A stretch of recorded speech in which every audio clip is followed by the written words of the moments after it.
It's Wednesday, June 3rd. I just don't understand why it is taking like 5-6 hours for a city like Ottawa. A local business burglarized not once, not twice, but 3 times. The owner goes public saying he is not satisfied with police response. I'm always going to look for those solutions before I default to increasing people's taxes. A city report suggests a temporary tax levy to fill a budget gap to repair the city's infrastructure, but the mayor says he wants other levels of government to step up and help before it comes to that. And I like to go in and talk to the tellers and have a bit more one-on-one experience. The community of Chesterfield is about to lose its final bank branch, forcing those who want to do their banking in person to drive 25 minutes away. Your Morning Ottawa starts right now.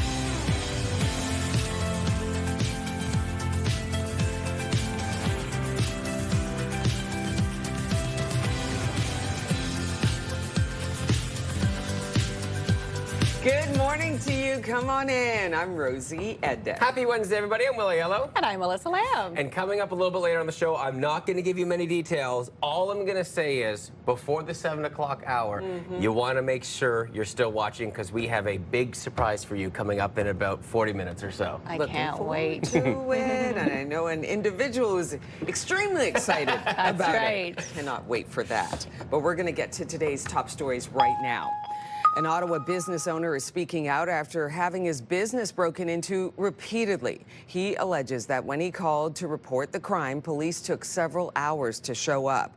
Despite cameras, motion detectors, and shatterproof glass, Aveen Porwal says his 2 laptop and mobile repair stores in Barrhaven and Vanier have been hit multiple times in the last few months. He says his Vanier store, called Geeks Know This, has been targeted 3 times in just over a week.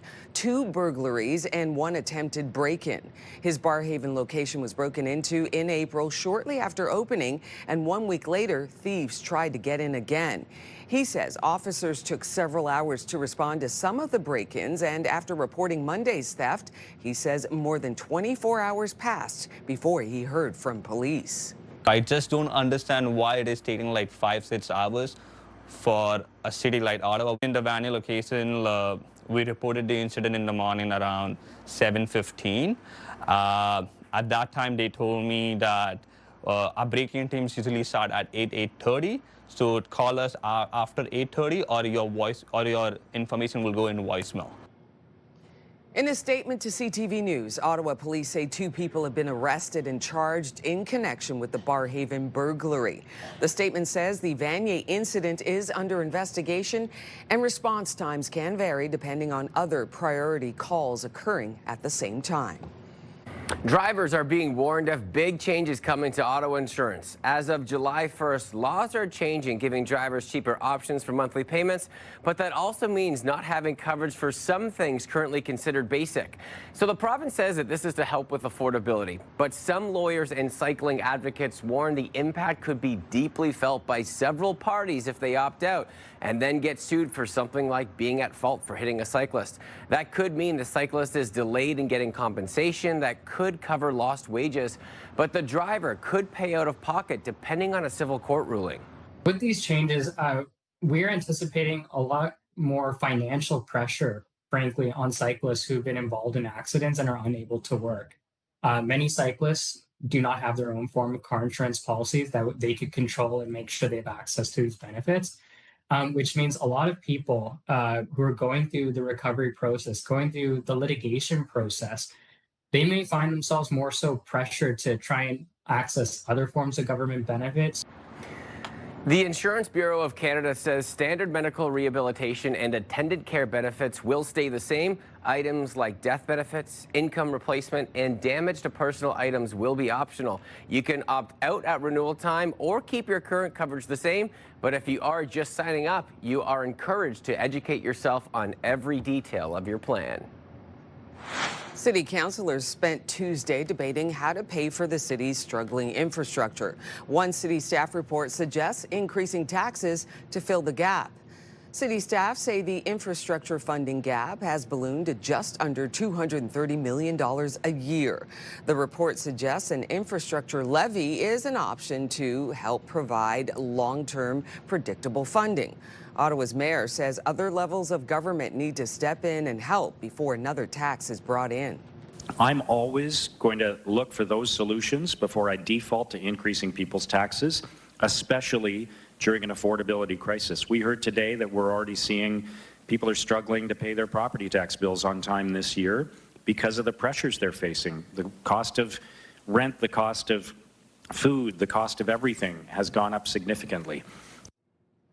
Other municipalities like Toronto have earmarked revenue to address infrastructure deficits. Ottawa did have a capital tax in 2008 that generated $20 million in funding for renewal work, but that stopped in 2009. OC Transport was reporting another drop in ridership as the transit system struggles with a bus shortage and single-car service on the LRT.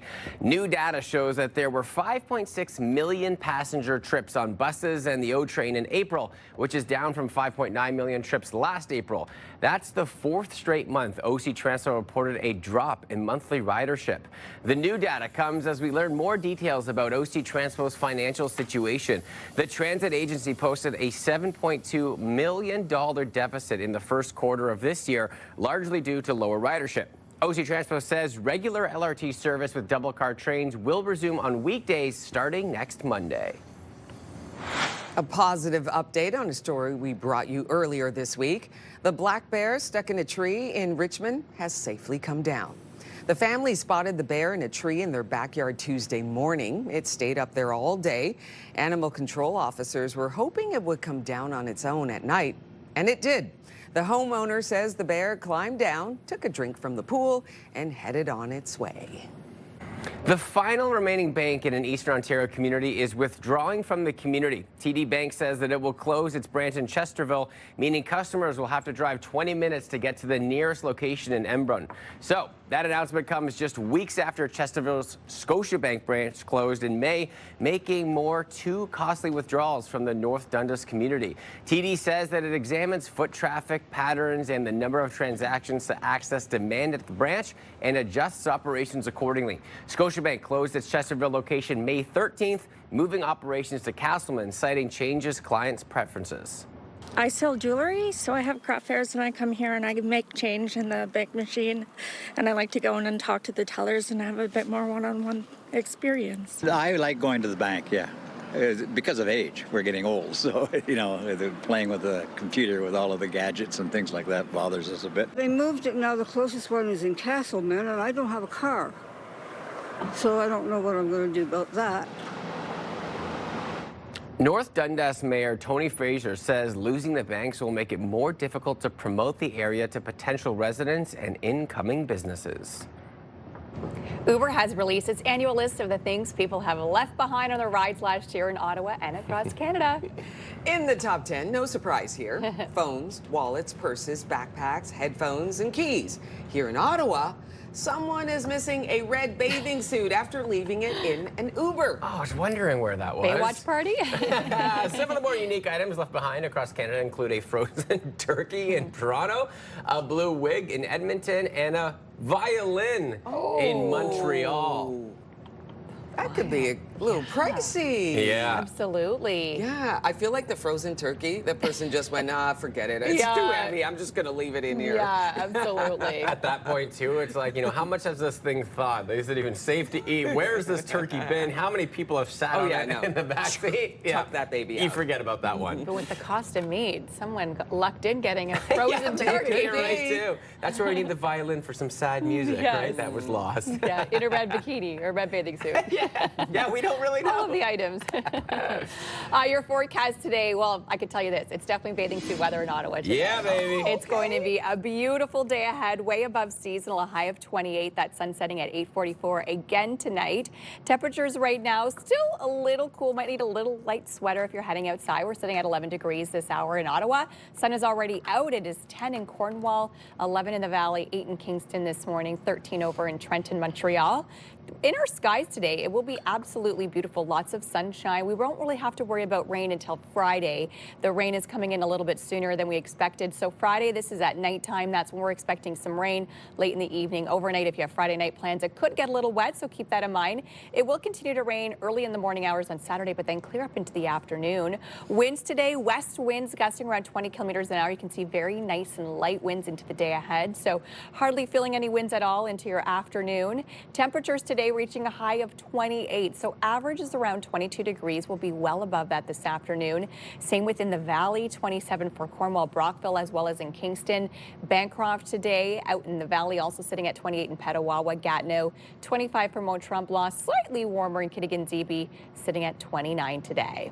So here's a look at that 7-day forecast. It still looks gorgeous, even though we're going to see some rain a little bit earlier. 12 is the overnight low for tonight, 30 degrees as we head into Thursday, more sunshine on the way. Throughout most of the day on Friday, sunshine, a mix of sun and cloud, increase of cloudiness late in the afternoon, and then scattered showers in the evening overnight. 27 is the high on Friday as well as on Saturday. Saturday morning, if you're going to the Red Blacks home opener, the rain is early in the morning, so it will clear up in time for the game and for kickoff later on in the evening. As we head into Sunday and next week, more sunshine to be enjoyed. Weather is brought to you by Manatic Tree. Complete tree care from start to stump. And here's a look at your drive-in right now. It's smooth sailing on all your major routes. No collisions or significant slowdowns to report. Now let's check out your TSN must-see moment. Hey everyone, Jermaine Franklin here inside the Sports Center newsroom with your must-see moment from Tuesday, and for it, we're heading to Raleigh, North Carolina.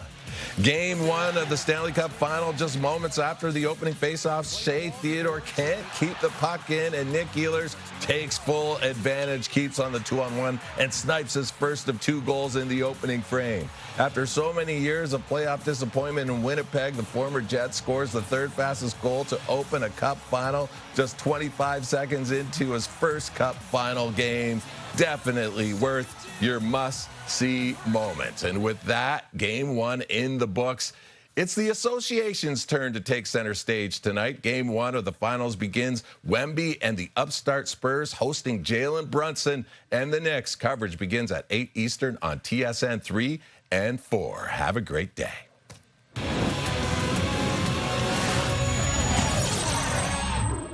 Still to come on Your Morning Ottawa. I was on my knees in tears, and I said, I'm not leaving here until I get some help. Nobody will help me. A new survey asks Canadians about their concerns surrounding Canada's healthcare system. We'll tell you more about the findings coming up a little bit later on in our program. Outside through our Centennial Glass Sky Cam, hey, sun is shining. Once again, 28 is your daytime high. Get used to it because temperatures only up from here, at least over the next day or so. Happy Wednesday, everybody, 6:13. We'll be right back.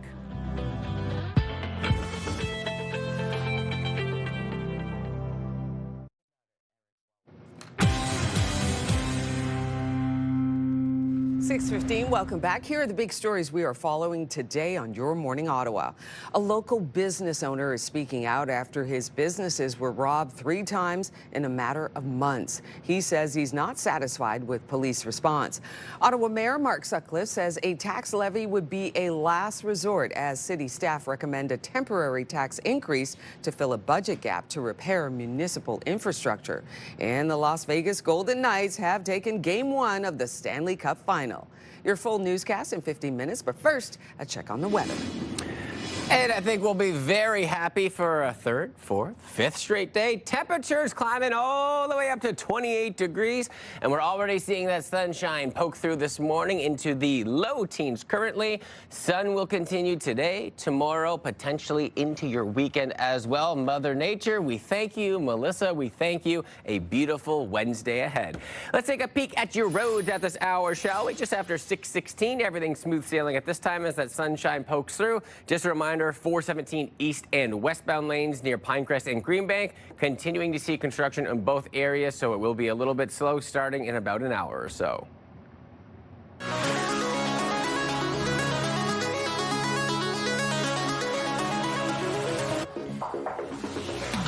New polling is bringing to light just how frustrated Canadians are with the healthcare system. CTV's Andrew Johnson has more on the data and one family's experience that was once unheard of and now for many is the norm. She got her own bowl of Cheerios last week for the first time. Jen Dunn still remembers how she got her daughter Kaya, who has severe autism, a referral to a pediatrician. How could she forget? I'm not exaggerating. I was on my knees in tears. And I said, I'm not leaving here until I get some help. Nobody will help me. Hours spent in waiting rooms or months on referral lists. Don't pass quickly. Any kid on the spectrum, it's just so hard for them to wait. Dunn's number one focus is her daughter, but her own care situation is bleak. She last had a family doctor a decade and a half ago. I was pregnant with my daughter, and she just turned 16. I have gone on extensive wait lists, but I never get, it's like a lottery to get in. Dunn's experience is echoed in a new Nanos research poll of 1,000 Canadians who most commonly named long waits their number one healthcare concern, followed by poor access to services and shortages of both doctors and staff. More than 90% of Canadians polled say something needs to change. More than 2/3 are open or somewhat open to having providers use AI to assist with diagnosis and treatment plans. 60% expressed openness to allowing private organizations to deliver publicly funded surgeries and diagnostic tests to reduce wait times. The health system generally is so hard to turn this big ship around, whether it comes to using virtual care, allowing health professionals to use AI, allowing health professionals to do more of the things that traditionally doctors would do. Only 14% of Canadians polled believe the healthcare system is headed in the right direction. No matter the solution, and a fix won't be simple, almost everyone agrees something is seriously wrong. Andrew Johnson, CTV News, Vancouver. Taxi drivers in Quebec are heading to court as part of a class action lawsuit. 7,000 former taxi permit owners are seeking compensation from the government for allowing Uber and those other rideshare services to operate in the province. The lawsuit calls this disguised expropriation. Let's check in with Bill Carroll from the Morning Rush on News Talk 580 CFRA to get his thoughts. Good morning to you, Bill. Morning. Yeah, it's kind of a complicated legal situation, and you're right, it comes down to whether or not those taxi licenses are property, or were they just a government administrative document that allowed you to operate a taxi? Well, I think both are kind of true. I think in the technical sense, you would say it was just a permit from a city, a municipality, to operate a taxi service. But the reality is they became property because people would get a license and then they would resell them, or they would lease them out when they retired so somebody else could drive the cab and they could make a little bit of money. And they became very valuable. I mean, in Toronto, they were worth hundreds of thousands of dollars. In the case of one of these taxi drivers in Montreal, at peak value, it was worth $180,000. And the taxi drivers argued initially and won in the first level of court. They won their battle because they said, look, even the tax department treated them like property. If you sold it, it was a capital gain. You had to declare that. So they treated it as property. An appeal court didn't agree. I hope the taxi drivers win, though. I think it was appalling the way municipalities were tricked by Uber, which was supposed to be a ride-sharing service, Will, meaning that if you happen to be downtown and you're going into my neighborhood, at the same time I'm heading to my neighborhood, well, we could share a ride, right? No, it was not that. It was always intended to take over the taxi business, and it has not wiped it out, but it has decreased the value of those licenses to the point where they don't have much value at all, and it's very tough to compete. So we created a whole new level, and cities allowed competition for the very licenses that they made you pay for in the first place. So I'm hoping they're going to win. I kind of feel like they won't. I mean, the Supreme Court may not even look at the case, so we'll have to wait and see. But at least they're fighting back still after all these years. Yeah, and I think I agree with the frustration from the taxi drivers. You know, in the 1970s, what you'd pay $12,000, $14,000 for this permit, now close to $180,000, $200,000 today. And Uber just being able to take these rides. So I can definitely see the frustration. We'll have to see how this plays out in court. Yeah, and whether you agree legally or not, the taxi drivers who came along in the 80s and 90s were paying tens of thousands of dollars just for the right to drive a taxi around. So they became property, I think, whether they were intended to be or not. Yeah. Everybody benefited from that until Uber came along, and municipalities, because they were a bunch of old men who didn't understand technology, thought it was just a disruptive technology instead of what it really was, a way of cheating and becoming a taxi service. And man, has that grown today. Appreciate your time, Bill. Okay, guys. Remember, you can listen to The Morning Rush with Bill Carroll, News Talk 580 CFRA. That is every weekday from 6 till 10 a.m. outside a beautiful sunshine-filled day. And I want to divert your attention towards that car in front. We teased a little bit earlier about something special on our show. That's the last tease you get and the last hint this morning, but stay with us. You don't want to miss what's coming up in the next about 20 minutes or so. Stay with us. We'll be right back.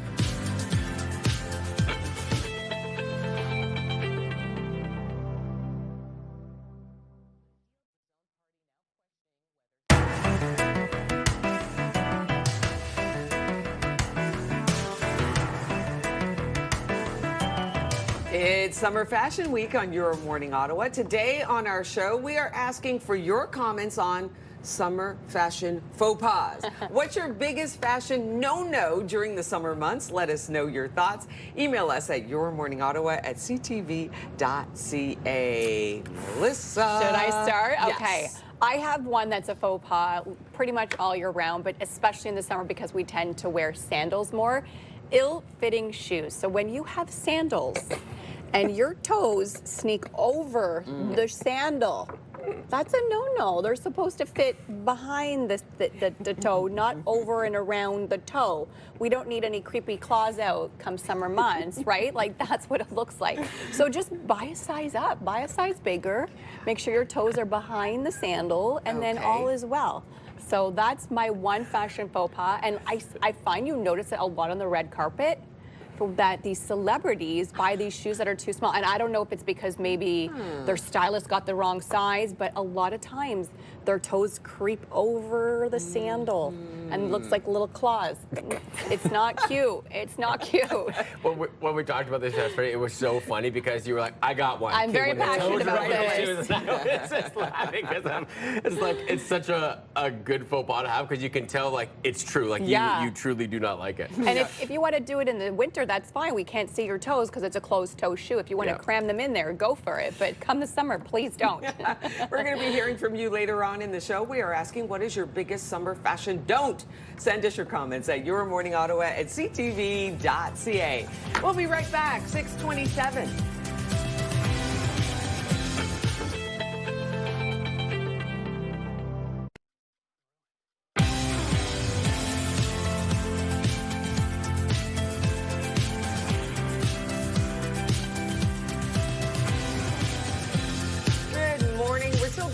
Start your day with us. Come on in. I'm Rosie Edda. Happy Wednesday, everybody. I'm Will Aiello. And I'm Melissa Lamb. And I teased it a little bit earlier on the show, and I'm going to continue to do so. We have something really special coming up in about 15 minutes or so. Something we might have been promoting over the last little while, but that's all you get. Oh. For now. That's all. You are a good tease. Yeah, exactly. Tune in. We're going to get to that in a minute. But first off, today's top stories. An Ottawa business owner is speaking out after having his business broken into repeatedly. He alleges that when he called to report the crime, police took several hours to show up. Despite cameras, motion detectors, and shatterproof glass, Aveen Porwell says his 2 laptop and mobile repair stores in Barrhaven and Vanier have been hit multiple times in the last few months. He says his Vanier store, called Geeks Know This, has been targeted 3 times in just over a week. 2 burglaries and 1 attempted break-in. His Barrhaven location was broken into in April, shortly after opening, and 1 week later, thieves tried to get in again. He says officers took several hours to respond to some of the break-ins, and after reporting Monday's theft, he says more than 24 hours passed before he heard from police. I just don't understand why it is taking like 5-6 hours for a city like Ottawa. In the Vanier location, we reported the incident in the morning around 7:15. At that time, they told me that our breaking teams usually start at 8:30. So call us after 8:30, or your information will go in voicemail. In a statement to CTV News, Ottawa police say 2 people have been arrested and charged in connection with the Barrhaven burglary. The statement says the Vanier incident is under investigation and response times can vary depending on other priority calls occurring at the same time. Drivers are being warned of big changes coming to auto insurance as of July 1st. Laws are changing, giving drivers cheaper options for monthly payments, but that also means not having coverage for some things currently considered basic. The province says that this is to help with affordability, but some lawyers and cycling advocates warn that the impact could be deeply felt by several parties if they opt out and then get sued for something like being at fault for hitting a cyclist. That could mean the cyclist is delayed in getting compensation that could cover lost wages, but the driver could pay out of pocket depending on a civil court ruling. With these changes, we're anticipating a lot more financial pressure, frankly, on cyclists who've been involved in accidents and are unable to work. Many cyclists do not have their own form of car insurance policies that they could control and make sure they have access to these benefits, which means a lot of people who are going through the recovery process, going through the litigation process, they may find themselves more so pressured to try and access other forms of government benefits. The Insurance Bureau of Canada says standard medical rehabilitation and attendant care benefits are going to be staying the same. Items like death benefits, income replacement, and damage to personal items will become optional. You can opt out at renewal time or keep your current coverage the same. But if you are just signing up, you are encouraged to educate yourself on every detail of your plan. City councillors spent Tuesday debating how to pay for the city's struggling infrastructure as one city staff report suggests increasing taxes to fill the gap. City staff say the infrastructure funding gap has ballooned to just under $230 million a year. The report suggests an infrastructure levy is an option to help to provide long-term predictable funding. Ottawa's mayor says other levels of government need to step in and help before another tax is brought in. I'm always going to look for those solutions before I default to increasing people's taxes, especially during an affordability crisis. We heard today that we're already seeing people are struggling to pay their property tax bills on time this year because of the pressures they're facing. The cost of rent, the cost of food, the cost of everything has gone up significantly. Other municipalities like Toronto have earmarked revenue to address infrastructure deficits. Ottawa did have a capital tax in 2008 that generated $20 million in funding for renewal work, but that stopped in 2009. OC Transpo is reporting another drop in ridership as the transit system struggles with a bus shortage and single car service on the LRT. New data shows that there were 5.6 million passenger trips on buses and the O train in April, which is down from 5.9 million trips last April. That's the fourth straight month OC Transpo reported a drop in monthly ridership. The new data comes as we learn more about those details about OC Transpo's financial situation. The transit agency posted a $7.2 million deficit in the first quarter of this year, largely due to lower ridership. OC Transpo says regular LRT service with double car trains will resume on weekdays starting next Monday. A positive update on a story we brought you earlier this week. The black bear stuck in a tree in Richmond has safely come down. The family spotted the bear in a tree in their backyard Tuesday morning. It stayed up there all day. Animal control officers were hoping it would come down on its own at night, and it did. The homeowner says the bear climbed down, took a drink from the pool, and headed on its way.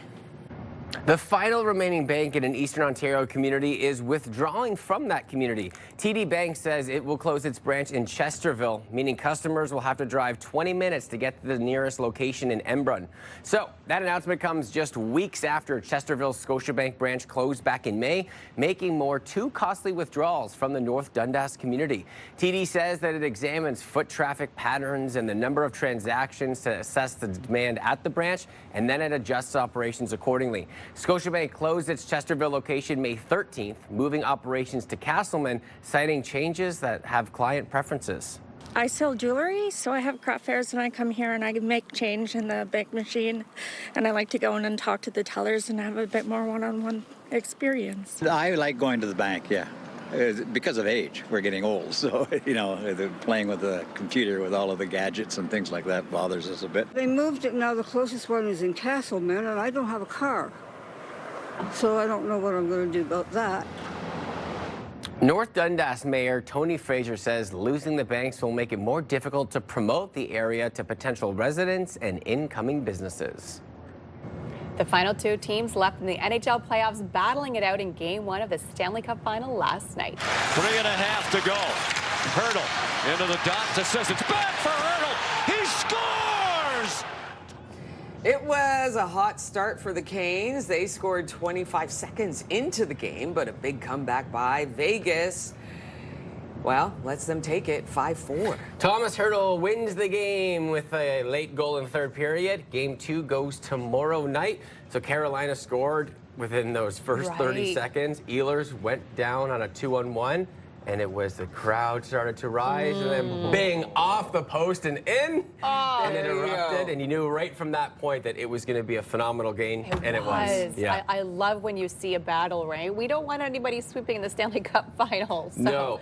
Fingers crossed it goes to Game 7, because that's when it gets super exciting. Yeah, and it's so great, too, because at home, in front of the crowd, you know, they haven't been able to get past Florida. They're in the Stanley Cup Final, scoring so quickly into the game in front of all your fans. That place, you could literally see it on the benches that they were just like shaking of excitement after they got that goal. Oh, that's so incredible. Good stuff. Well, can't now wait for Game 2. Our forecast today is going to be a hot and sunny one. You definitely want to get outside because it's going to be absolutely beautiful. Very sunny this morning, then sunny and hot this afternoon, and a hot and sunny week. So it doesn't get much better than this. We are just the start of June, so hopefully this is a good look of what is to come this summer. 11 degrees, so already in those double digits. You may need a light jacket or a light sweater before heading outside. It's not overly cold, but a little bit cool. 13 degrees in Montreal currently, 10 in Cornwall, 11 as well in Brockville, Pembroke. So in our skies today, nice and clear, more sunshine on the way, hardly any clouds in sight throughout your afternoon as well. So it will be very, very sunny, very bright into your day ahead. Tomorrow, similar story. We're going to see more sunshine on the way. Friday, an increase of cloudiness late in the day. And then, yes, we're expecting some rain overnight Friday and into your early morning hours on Saturday. So a little bit of a wet start to your Saturday. The good news is it will clear out in time for the Red Blacks game. Winds today, some west winds gusting very lightly around 20 kilometers an hour. So very light winds into your day ahead, and hot. 28 is the daytime high today. No humidity in the forecast, so we'll actually feel like 28 later on this afternoon. Same within the valley, 27 for Bancroft, Trenton, Kingston. The Seaway also sitting at 27 today. 28 for Gatineau, 25 in Mont-Tremblant, and 29 over in Montreal. And yes, the heat will stick around right through until next week. Look at this, a full 7 days of temps that will be above seasonal right through until next Tuesday. Today's high 28, overnight dropping to 12, 30 degrees for tomorrow, more sunshine on the way. Friday, that rain late in the evening into the overnight, that's when we could see some rain, but a sunny afternoon for your Friday. Saturday, the rain in the morning, and then it will clear up in the afternoon, and temperatures staying in those high 20s and through the weekend forecast. Next week, highs of 28 and 31. Weather brought to you by Manotick Place Retirement Community, a community you can call home. Still no major issues on your roads. You're starting to see some volume building right now. Eastbound, the 417 is slow. It starts at the split in through Woodruff this morning, so you could see that on your traffic cameras. We are also seeing a bit of an issue. I'm not sure where that was, but looks like there was some debris on the highway. I think it was around the Bronson area, so keep that in mind if you're heading anywhere. Just a reminder that Greenbank also seeing some delays because of construction, so could be a little slower on the Greenbank area in both directions on your drive-in. Traffic brought to you by Presler Injury Lawyers, 1-800-JUSTICE.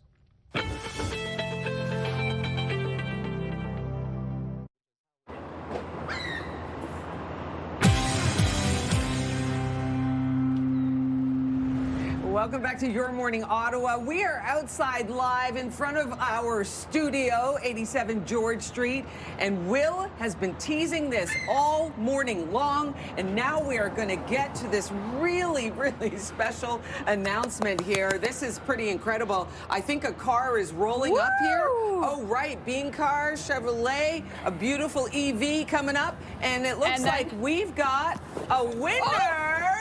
Roll out the red carpet for this winner. There she is. Welcome, Sandra Kearney!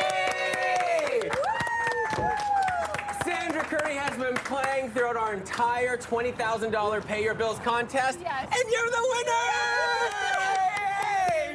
How does it it feel to be the winner of this? Oh, I'm thrilled. I'm very excited, and I'm retiring in 1 month. Oh! So I'm truly grateful and appreciative of all of this contest. We got to ask you because, and this is in today's day, this is the perfect story because we gave you a call and let you know that you'd won, but you didn't believe it. So walk me through that. You thought it was spam. I thought I didn't believe it. I said, oh, it's a prank call, or I'm going to have to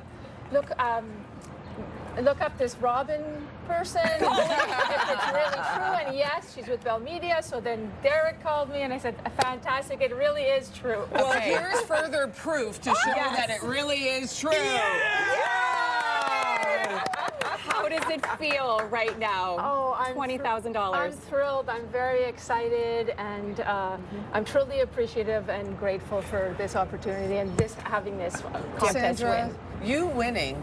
You watch our show. Yes. That means you watch our show, you got the code words, you put them in, and there you go. So you watch the show every day? Every morning. Thank you very much. We love that. Many years. Let's think about it. So a month away from retiring, and you probably had some ideas. You're like, okay, this is what we're going to do, maybe the next month, maybe the next year. Then you win this just in time. Has your ideas changed? What do you think that you're going to be putting this money towards? Well, with the contest too, I'm going to, of course, pay some bills. And I'm going to have charity donations. Of course, I have those. Of course, I have some of my favorites as well. And I also have some family out of province and out of the country, so I'm going to invite myself over for an extended stay. I love that. I love that. So you're going to be giving them the call, being like, hey, I'm coming to visit and I'm staying for a very long time. That's right. I love that so much. Oh, and we have to ask you, okay, so once you found out that this was real, okay, this is not the fake, whatever, who was the first person that you called? You're like, it's actually real, I won. Who did you call? I called my daughters, my two daughters, Stephanie and Jessica, and I had them on a call at the same time. And they said, really? I said, yes, really. They said, really? I said, yes, really. And you're like, tune in tomorrow on Your Morning Ottawa and you will get to see me live and then you'll know it's the truth. That's right. It's real. Oh, we love that so much. Let's give it one more time for Sandra, $20,000 winner. Cheer it up, come on. There it is. Congratulations to you. Thank you so much for watching. You deserve that. Go enjoy $20,000 a month before your retirement.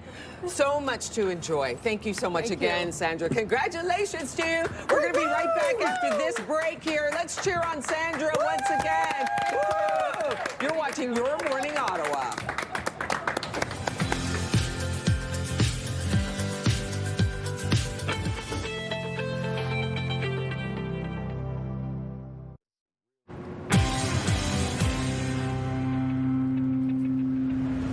It is time now for your morning fix, and the world's highest bridge is making a big difference for people living nearby. So the Huazhuang Grand Canyon Bridge in China is suspended 625 meters above the canyon's floor. I can't even look at this. It makes me so terrified. Its opening last year has cut hazardous and winding 2-hour drive through the canyon down to an easy 2-minute long crossing. With this, it's helped nearby villages connect better with nearby hospitals and schools, as well as giving them access to urban jobs. It's also brought in tourism, a little bit of a boom for them in terms of tourism. I bet. Look at how massive this bridge is. I've seen it online and I'm like, I don't think I could cross it. Like, I am so terrified of heights and I don't like large bridges. This would make me nervous. And the photos and video do not do justice as opposed to being there and looking that in person. So true. And what an engineering feat. Oh my goodness. Also, imagine being in charge of that. Like, yeah, it's safe. I would be so concerned. Like, all right, no, the first one going across. Yeah, go for it, Jim. I'll let Jim go before I even think about venturing over that. Test it out, Jimbo. I might take the long way just if it's a little bit safer. 2 hours or 2 minutes, Melissa? I don't know. I like hate bridges like so much. Like, I usually close my eyes the whole time. So, especially the high ones. Well, FIFA's massive international broadcast center is now open in Dallas. The IBC is about 45,000 square meters. The center will serve as home base for media from around the world. It also houses video review operations for every match, as well as the center will operate and control camera feeds from 16 stadiums across Canada, Mexico, and the U.S. The IBC will have 2,000 broadcast staff stationed there. Look at this place. Wow. State of the art. Absolutely. Impressive. It is really cool to see what goes on behind the scenes and how they can make something like that. And you can take a peek yourself, which is really cool. It's wild. A broadcast control center for all of FIFA. Like, just incredible. Wild. And the excitement continues. We're just days away now, realistically. Wow, so soon. And speaking of beautiful game, excitement is building in Soccer Town for the World Cup. We're still a big immigrant community. My mother's from Scotland. This, Thistle, the club that I run, was founded by Scottish immigrants, and the immigration patterns changed. So now the town is it's more Ecuadorian, Brazilian, South American, Peruvian, but the game is just as important. So this is Kearney, New Jersey. It's been called Soccer Town, USA for decades because of the town's deep connection to the sport. When Scottish immigrants brought football there, its soccer culture bonds everyone together as everyone speaks the language of the beautiful game. And you know what? The soccer football thing, it does make sense to me that it is called football because you're using your foot to kick the ball. But then, here we call football American football, which you throw and toss the ball, which there's very little kicking in football. Yeah, you don't want to make that mistake if you're overseas, let me tell you. No, absolutely not. But look at the soccer roots. So cute. I love that, playing with Soccer Dad. Town. Go ahead.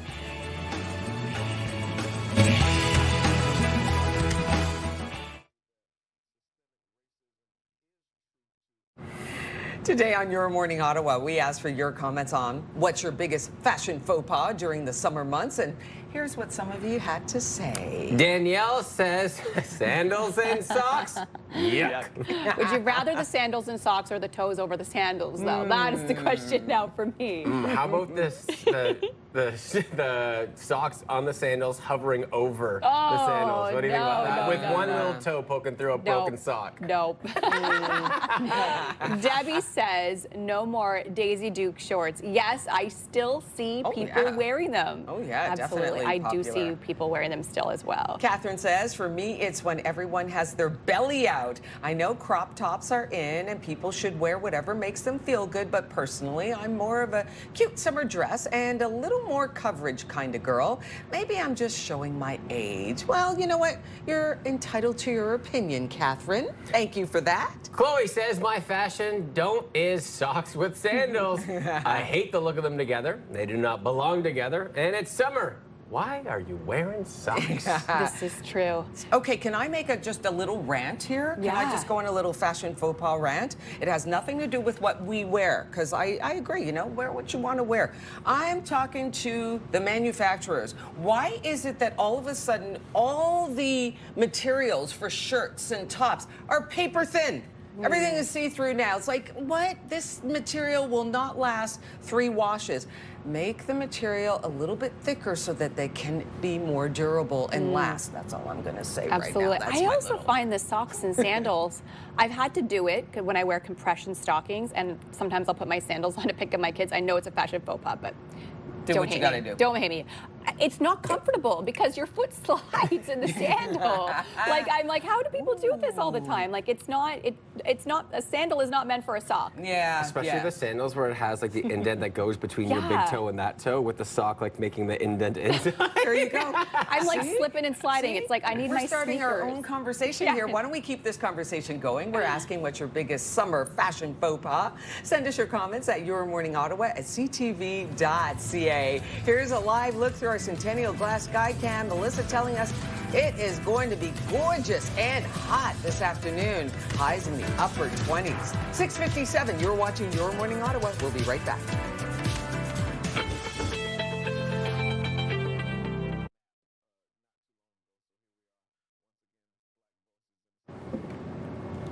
It's Wednesday, June 3rd.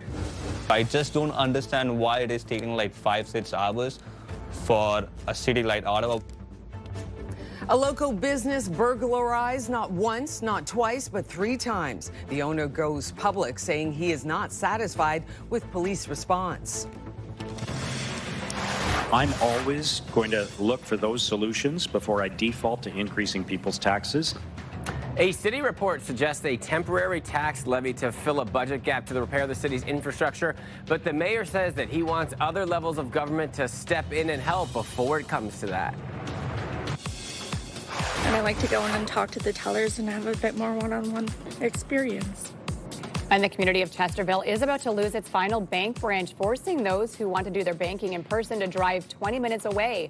Your Morning Ottawa continues right now.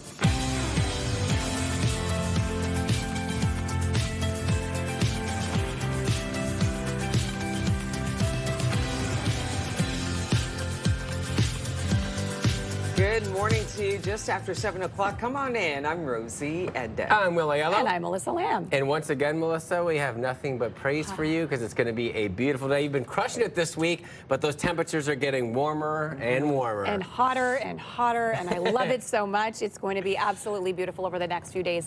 Sunny, hot, outdoor weather indeed. I love it. That's what we want for our first June weekend coming up ahead. And I also love the fact that you get that free air conditioning in the morning. Yes. So open up the windows right now cool in the morning, until it gets really hot. Even into overnight, the you can leave the windows open and get nice. that fresh air in, which is lovely. It's the best. We're going to get to that in a minute, but first off, today's top stories. An Ottawa business owner is speaking out after having his business broken into repeatedly. He alleges that when he called to report the crime, police took several hours to show up. Despite cameras, motion detectors, and shatterproof glass, Avim Porwal says his 2 laptop and mobile repair stores in Barrhaven and Vanier have been hit multiple times in the last few months. He says his Vanier store, called Geeks Know This, has been targeted 3 times in just over a week. 2 burglaries and 1 attempted break-in. His Barrhaven location was broken into in April, shortly after opening, and 1 week later, thieves tried to get in again. He says officers took several hours to respond to some of the break-ins, and after reporting Monday's theft, he says more than 24 hours passed before he heard from police.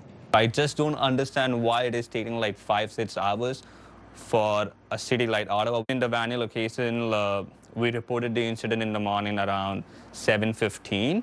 At that time, they told me that our breaking teams usually start at 8:30. So call us after 8:30, or your information will go in voicemail. In a statement to CTV News, Ottawa police say 2 people have been arrested and charged in connection with the Barrhaven burglary. The statement says the Vanier incident is under investigation and response times can vary depending on other priority calls occurring at the same time.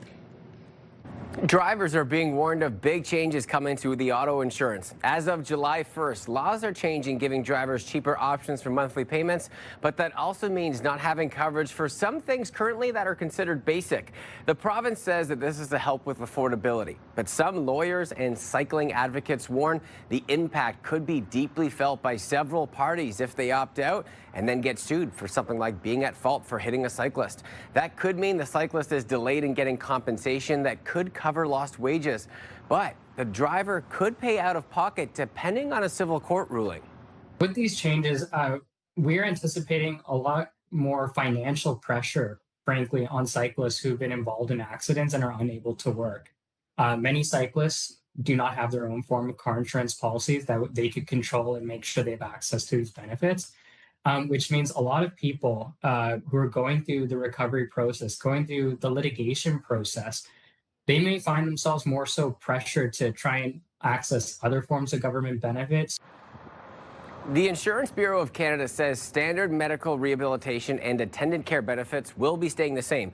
Items like death benefits, income replacement, and damage to personal items will become optional. You can opt out at renewal time or keep your current coverage the same. But if you are just signing up, you are encouraged to educate yourself on every detail of your plan. City councillors spent Tuesday debating how to pay for the city's struggling infrastructure, as one city staff report suggests increasing taxes to fill the gap. City staff say the infrastructure funding gap has ballooned to just under $230 million a year.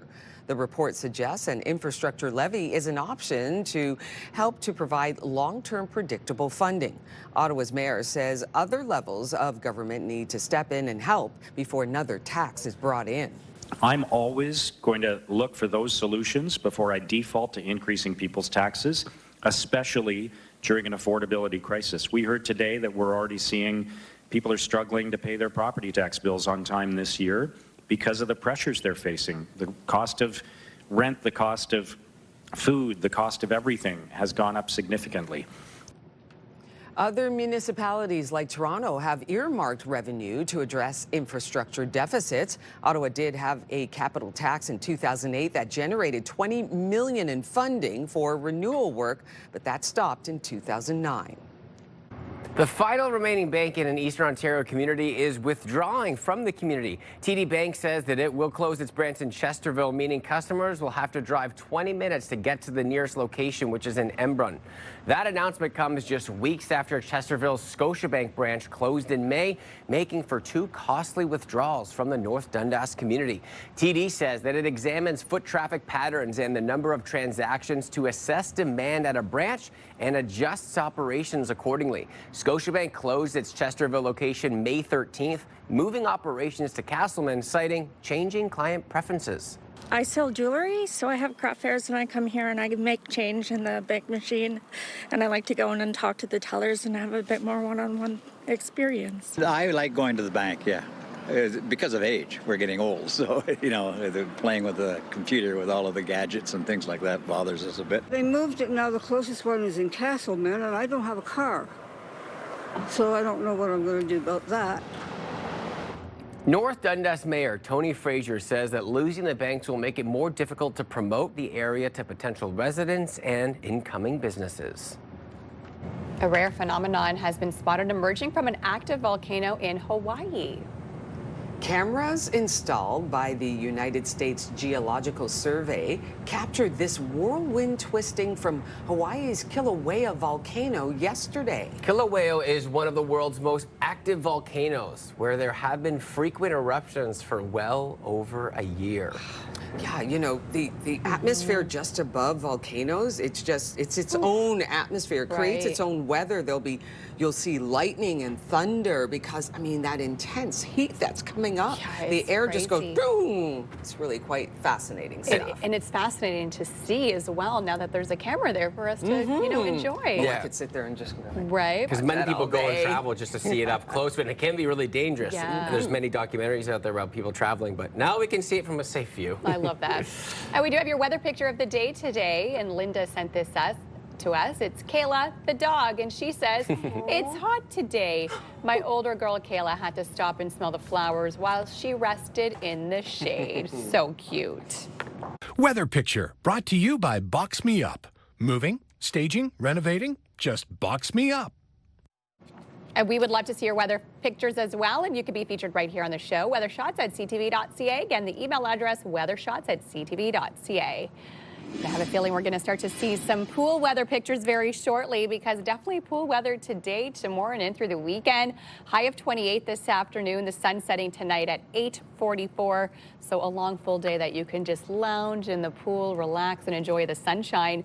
We have warmed up a little bit this morning. We're now sitting at 14 degrees here in this city, and quite warm across the region. 15 in Montreal, 12 in Cornwall, Brockville, 13 currently out in the valley. Nice and sunny, clear skies this morning. That will continue over the next few days. Friday into the late afternoon, that's when we could start to see a few clouds, and we could start to see some scattered showers late in the day on Friday as well, which continues into Saturday morning. But then it will clear out, and we will get to see sunshine throughout the rest of the day on Saturday. If you're heading off to school today, a hot one, make sure you have the sunscreen on, and of course plenty of water, because it will be hot and sticky today. 28 is the daytime high, so well above average into your afternoon. And temperatures today hot across the region. 27 for Cornwall, Brockville, 28 out in Pembroke and the Valley for today, as well as in Petawawa, 29 in Kittigan, Seavey, 28 in Gatineau, and 29 in Montreal. And a hot week ahead. 12 is the overnight low for tonight, 30 degrees for tomorrow, more sunshine on the way. Hard to believe it's going to get hotter as we head into tomorrow. Then the weekend forecast in the high 20s Friday and Saturday. Those scattered showers overnight Friday into Saturday morning, but not going to ruin your afternoon. We will see lots of sunshine still Friday afternoon as well as Saturday afternoon. Then Sunday and through next week, pure sunshine, and again, more hot temperatures on the way. 7-day weather forecast brought to you by Davidson Hearing Aid Centers, celebrating over 80 years in family business. We do have a collision westbound of the 174 at Jeanne d'Arc, so traffic is building in that direction. Trying to avoid it if you can. There is a stalled vehicle as well westbound on the 417 at Nicholas. The right-hand lane is impacted. On your highways, seeing some slowdowns, 417 at the 416 split in through Woodruff. And just a reminder, construction continues along Greenbank in both directions, so you could see delays on your drive-in. It is contest time and it's graduation season. We have teamed up with Charm Diamond Centers to give your grad a gift that they will cherish forever. Visit ctvottawa.ca and upload a photo of your graduate for a chance to win a $1,000 gift card to Charm Diamond Centers. Find the perfect graduation gifts at charmdiamondcenters.com. Enter today and good luck to everybody. Send it over to Rosie. The Byward Market is one of the city's most iconic destinations, but many say it doesn't always feel welcoming. The city of Ottawa is now looking to redirect provincial funding for upgrades to make the area safer, brighter, and easier to get to for residents and tourists. Rideau Vanier Councillor Stephanie Plante joins us this morning to discuss the issue. Good morning to you, Councillor Plante. It's so great to have you on. Yes. We got to talk about this. Let's get it all out in the open. That $10 million, we're looking to redirect some of the funds to help revitalize this area. Can they do it? Will that happen? So we have a list of wish lists, let's say for Queen's Park, because the money did come from the provincial government. It was allocated for the revitalization of William Street. And we've sent our wish list now to Queen's Park, and it's kind of up to the bureaucrats and the people, you know, way up above in Toronto to make that decision, yes or no. I've invited them to come and take a tour if they want to come see our beautiful Byward Market. So we'll see where this all lands. Any response from the provincial government for that tour to come in to see where that money can go? So not yet, and I would actually extend that invitation to anyone who wants to come see our Byward Market. We're sitting here right now. I love this space. I think it's so great. But I think, you know, what I always try to emphasize to Queen's Park, because they are very economic focused, right, is this 26% of our city's property taxes come from the downtown core, okay? So we are funding things in CARP, in Barhaven, we are funding community centers, rinks. So the health and the vitality of the Byward Market is good for the health and vitality of the whole city. And that's kind of the message I try to send to them, is like our downtown cores matter, and especially in an area like this, which gets 50,000 visitors a week. Okay, let's get to a specific spot. We're talking about the downtown core. Mayor Sutcliffe mentioned that the intersection Rideau and Sussex. Okay, now that is a priority.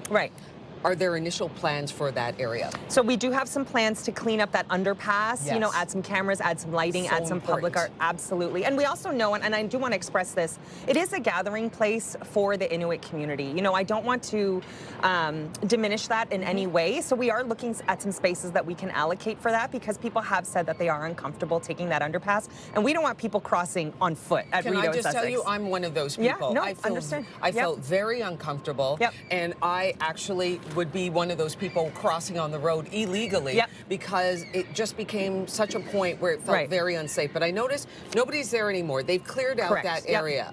And they have, you know, they've been allocated a new space. What about light? What about, we're talking about brightness, when it gets dark here, what about lighting in the Byward Market and the surrounding area? Yeah, so people don't realize the Byward Market is 200 years old next year, right, in 2027. So when it was built, we didn't have plugs, we didn't have Wi-Fi. Like, I don't know if you know, when we have to do our Christmas lighting, we have to bring a generator because we just don't have plugs. And so that's kind of what we want to invest in. We want to invest in things that can light up. We want to invest and make sure, you know, if you're taking your selfie at the Ottawa sign, you can take it at night and it's lit up. So those are kind of the amenities that we want to bring in with the requests that we're doing from the province. Okay, what about the revitalization part, about plans to make traffic flow very well, make it very driver friendly, so folks coming in from Canada or CARP can feel like, oh yeah, I can flow right in here. What about that?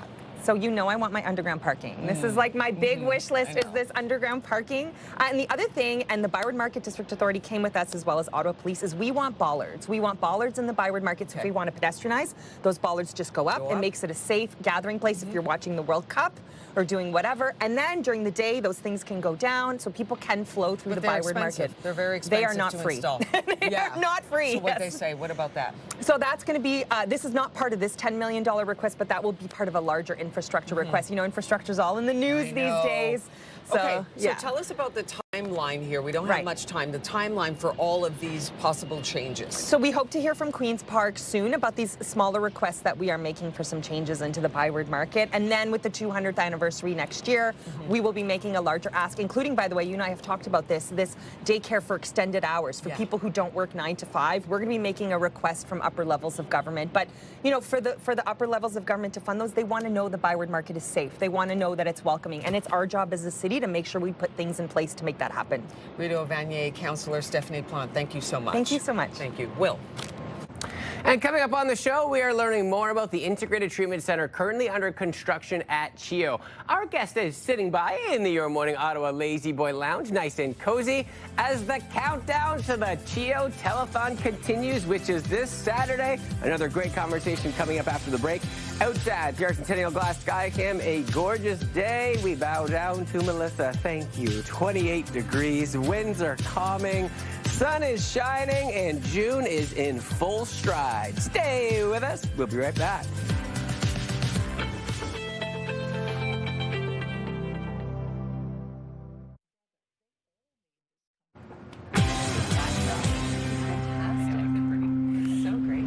Welcome back, everybody. There is something new underway at CHEO. We are counting down the days as we head to the CHEO Telethon on Saturday. This morning, with a look at the new Integrated Treatment Center under construction at CHEO. That's going to be the topic of discussion. Here to tell us more about that, Jennifer Prue. She is the CHEO's Vice President of Child Development and Community Service. Good morning to you. Good morning, Will. I'd love to first talk about that Integrated Treatment Center. What is everything that's going into that, and what's it all about? So this is a pretty phenomenal new building that is under construction right now. And so for folks that don't know, CHEO is actually much more than a hospital. We have many community sites throughout Ottawa and even the greater region. And so what we're doing within Ottawa is bringing the services that are in some of those community sites into this brand new building.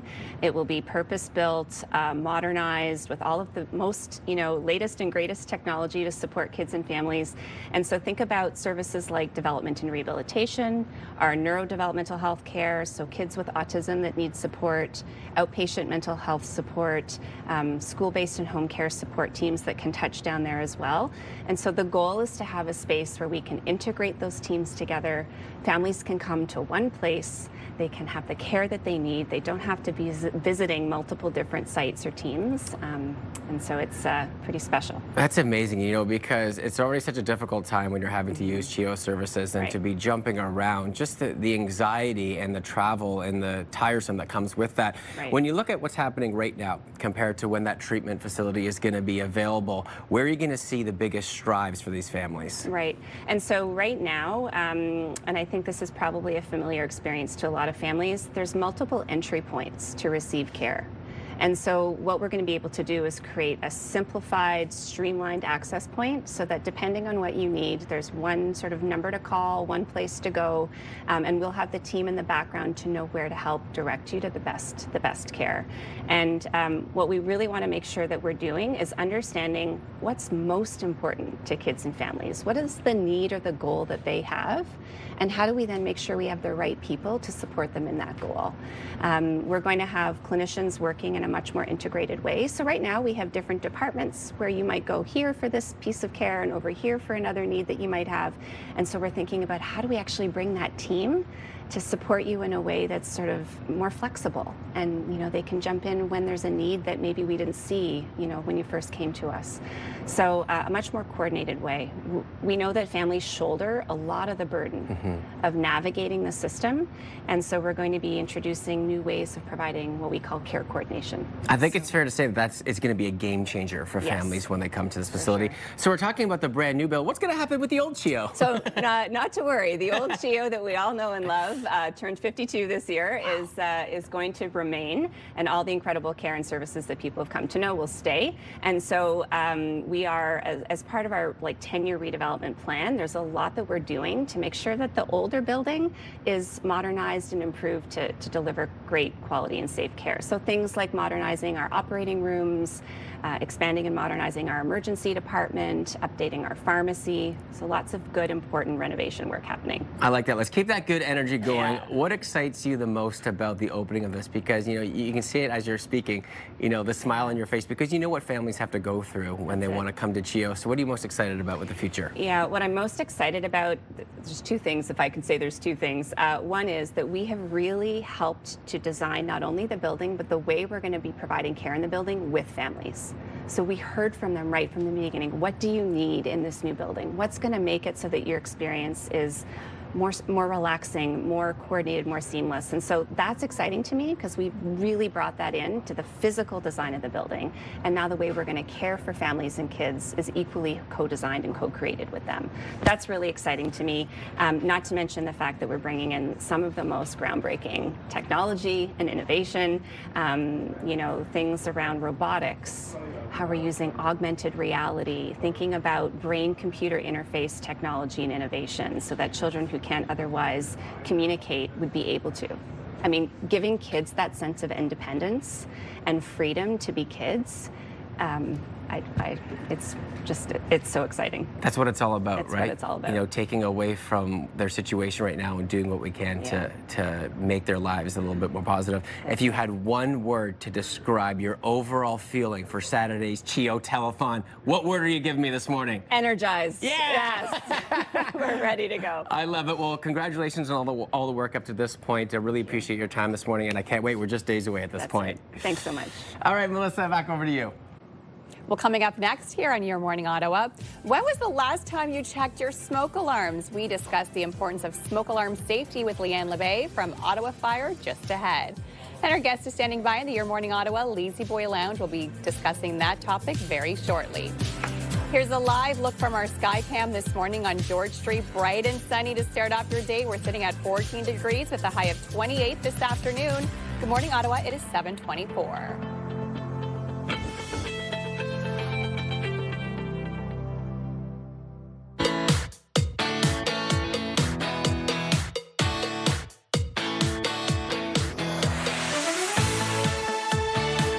The Danby Foundation is the charitable organization of well-known philanthropists Dan Greenberg and Barbara Crook, who are dedicated to helping our community. And once again, they are proud supporters of CHEO and are thrilled to be a part of the annual CHEO Telethon. Welcome, Barbara. Barbara, what are you most excited about this year? Really excited about the expansion of the music therapy program.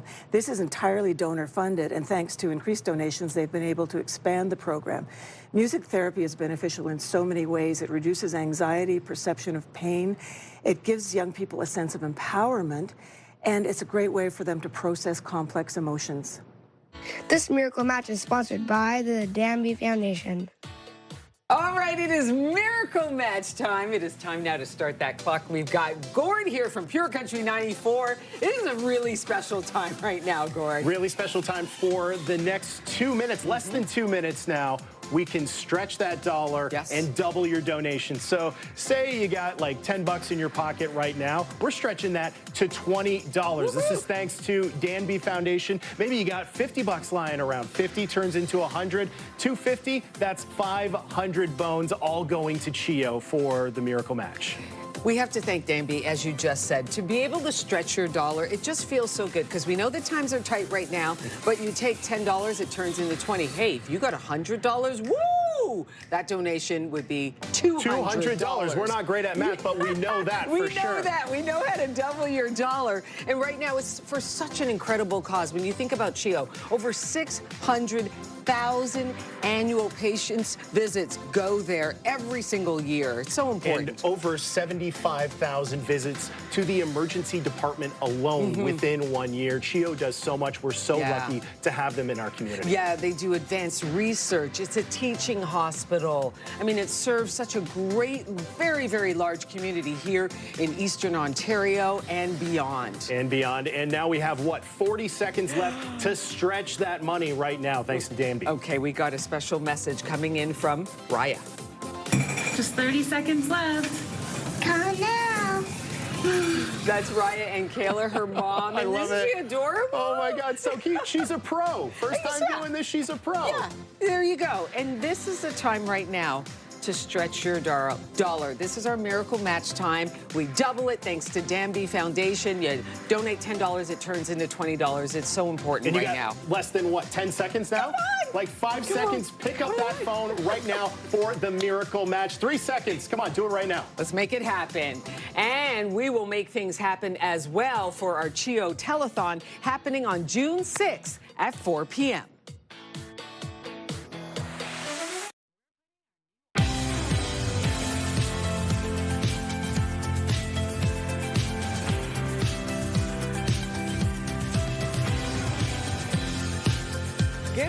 to you just after 7:30. Come on in. I'm Rosie Edda. I'm Will Aiello. And I'm Melissa Lamb. And coming up, we're going to be talking about fire alarms. When was the last time you changed your smoke alarms in your house? So we're going to talk about the importance of that and give you all the details you need to know. We got the fire safety, and then we got sun safety coming up as well. So we're all safe over the next about 15 minutes on the show. Looking forward to all of that. Right now, we're going to take a look at your top stories.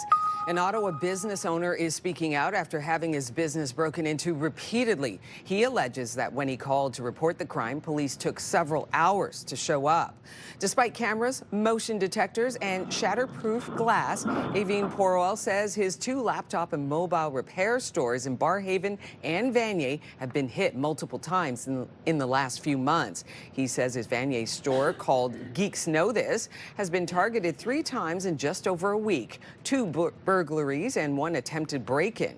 His Barrhaven location was broken into in April, shortly after opening, and 1 week later, thieves tried to get in again. He says officers took several hours to respond to some of the break-ins, and after reporting Monday's theft, he says more than 24 hours passed before he heard from police. I just don't understand why it is taking like 5-6 hours for a city like Ottawa. In the Vanier location, we reported the incident in the morning around 7:15. At that time, they told me that our break-in teams usually start at 8:30. So call us after 8:30, or your information will go in voicemail. In a statement to CTV News, Ottawa police say 2 people have been arrested and charged in connection with the Barrhaven burglary. The statement says the Vanier incident is under investigation and response times can vary depending on other priority calls occurring at the same time. Drivers are being warned of big changes coming to auto insurance. As of July 1st, laws are changing, giving drivers cheaper options for monthly payments, but that also means not having coverage for some things that are currently considered basic. The province says that this is to help with affordability, but some lawyers and cycling advocates warn the impact could be deeply felt by several parties if they opt out and then get sued for something like being at fault for hitting a cyclist. That could mean the cyclist is delayed in getting compensation that could cover lost wages, but the driver could pay out of pocket depending on a civil court ruling. With these changes, we're anticipating a lot more financial pressure, frankly, on cyclists who've been involved in accidents and are unable to work. Many cyclists do not have their own form of car insurance policies that they could control and make sure they have access to these benefits. Which means a lot of people who are going through the recovery process, going through the litigation process, they may find themselves more so pressured to try and access other forms of government benefits. The Insurance Bureau of Canada says standard medical rehabilitation and attended care benefits will stay the same. Items like death benefits, income replacement, and damage to personal items will be optional. You can opt out at renewal time or keep your current coverage the same. But if you are new to signing up, you are encouraged to educate yourself on every detail of your plan. City councillors spent Tuesday debating how to pay for the city's struggling infrastructure. One city staff report suggests increasing taxes to fill the gap. City staff say the infrastructure funding gap has ballooned to just under $230 million a year. The report suggests an infrastructure levy is an option to help to provide long-term predictable funding. Ottawa's mayor says other levels of government need to step in and help before another tax is brought in. I'm always going to look for those solutions before I default to increasing people's taxes, especially during an affordability crisis. We heard today that we're already seeing people are struggling to pay their property tax bills on time this year because of the pressures they're facing. The cost of rent, the cost of food, the cost of everything has gone up significantly. Other municipalities like Toronto have earmarked revenue to address infrastructure deficits. Ottawa did have a capital tax in 2008 that generated $20 million in funding for renewal work, but that stopped in 2009. In transit news, OC Transport was reporting another drop in ridership as the transit system struggles with a bus shortage and single-car service on the LRT. New data shows that there were 5.6 million passenger trips on buses and the O train in April, down from 5.9 million trips last April. That's the fourth straight month that OC Transport reported a drop in monthly ridership. The new data comes as we learn more details about OC Transport's financial situation. The transit agency posted a $7.2 million deficit in the first quarter of this year, largely due to lower ridership. OC Transport says that regular LRT service with double-car trains will resume on weekdays starting next Monday. The final remaining bank in an Eastern Ontario community is withdrawing from that community. TD Bank says that it will close its branch in Chesterville, meaning customers will have to drive 20 minutes to the nearest location in Embrun. That announcement comes just weeks after Chesterville's Scotiabank branch closed in May, making for two costly withdrawals from the North Dundas community. TD says that it examines foot traffic patterns and the number of transactions to assess demand at a branch and adjusts operations accordingly. Scotiabank closed its Chesterville location May 13th, moving operations to Castleman, citing changing client preferences. I sell jewelry, so I have craft fairs and I come here and I make change in the bank machine, and I like to go in and talk to the tellers and have a bit more one-on-one experience. I like going to the bank, yeah. Because of age, we're getting old, so, playing with the computer with all of the gadgets and things like that bothers us a bit. They moved it now. The closest one is in Castleman, and I don't have a car. So I don't know what I'm going to do about that. North Dundas Mayor Tony Fraser says losing the banks will make it more difficult to promote the area to potential residents and incoming businesses. The final two teams left in the NHL playoffs, battling it out in Game 1 of the Stanley Cup Final last night. 3.5 to go. Hurdle into the dot to Sissons. Back for Hurdle. He scores! Yeah, it was a hot start for Carolina. They scored 25 seconds into the game, but a big comeback by the Vegas Golden Knights lets them, well, take it 5-4. Thomas Hurdle with a game winner late in the third period. Game 2 goes tomorrow night, and I think that is a perfect example of how this series is going to be going on. A close game, tons of scoring, and a lot of excitement. Okay, we're going to take a look at the forecast right now because I think a lot of people are excited about the upcoming week ahead as far as the weather is concerned. Melissa? I know I am sure excited about the forecast today and right through until next week because we're going to see lots of sunshine and very hot conditions over the next few days. This morning, very sunny. It will be hot this afternoon. And then if you can enjoy today, don't worry, we have lots of sunny and hot conditions on the way. 14 degrees right now here in the city. It is 15 in Montreal, 12 in Cornwall, 15 in Brockville. We are seeing a few wind gusts this morning out of the west, around 20 kilometers an hour. In our skies, lots of sunshine to be enjoyed. Hardly any clouds in sight this morning. That will continue into your afternoon. Tomorrow, another beautiful sunny day. And then as we head into Friday, a little bit cloudier for Friday. Still hot, but we could see some scattered showers. This is late in the day on Friday into your early morning hours on Saturday. The good news is it will clear up in time for your afternoon on Saturday. If you are heading off to school today, here's your recess forecast. Look at all that sunshine. Absolutely stunning day ahead. Make sure you are dressed for the sunshine though, because it will be hot today and this UV index will be quite high. Make sure you lather on that sunscreen and of course drink plenty of water if you are going to be outdoors today. 25 degrees by 1 p.m. and then we'll reach our daytime high around 3-4 p.m. this afternoon, which is 28 degrees. Same within the valley, 27 for Bancroft, Trenton area, Kingston, and out along the Seaway. 28 in Gatineau, 25 for Mont-Tremblant, and 29 in Montreal and Kittigan-Zibi. So over the next 5 days, absolutely gorgeous. It's going to be quite hot. Don't worry about the rain you're seeing Friday and Saturday. Just a few scattered showers if we see any at all, and it will mainly be overnight Friday and through your early morning hours on Saturday. So you'll still get to enjoy the afternoons, both Friday afternoon and Saturday afternoon. Evening plans Friday could get a little bit wet, but don't worry. Red Blacks game on Saturday. Temperatures should be nice and warm, and we will get to see that sunshine. Here's a look at your roads this morning, and we do have some trouble spots, and just keep in mind that traffic is quite heavy around Greenbank. That is because of construction, and it could be in both directions. There is a cyclist collision, a cyclist that was hit on Donald Street at Saint Laurent, so we are dealing with delays in both directions. On the Queensway, also heavy eastbound on the 417 from the 416 split and through Woodruff. We're also seeing that volume around Greenbank, and the westbound 174 is slow from 10th Line Road in through Montreal Road. Traffic brought to you by Presler Injury Lawyers. 1-800-JUSTICE.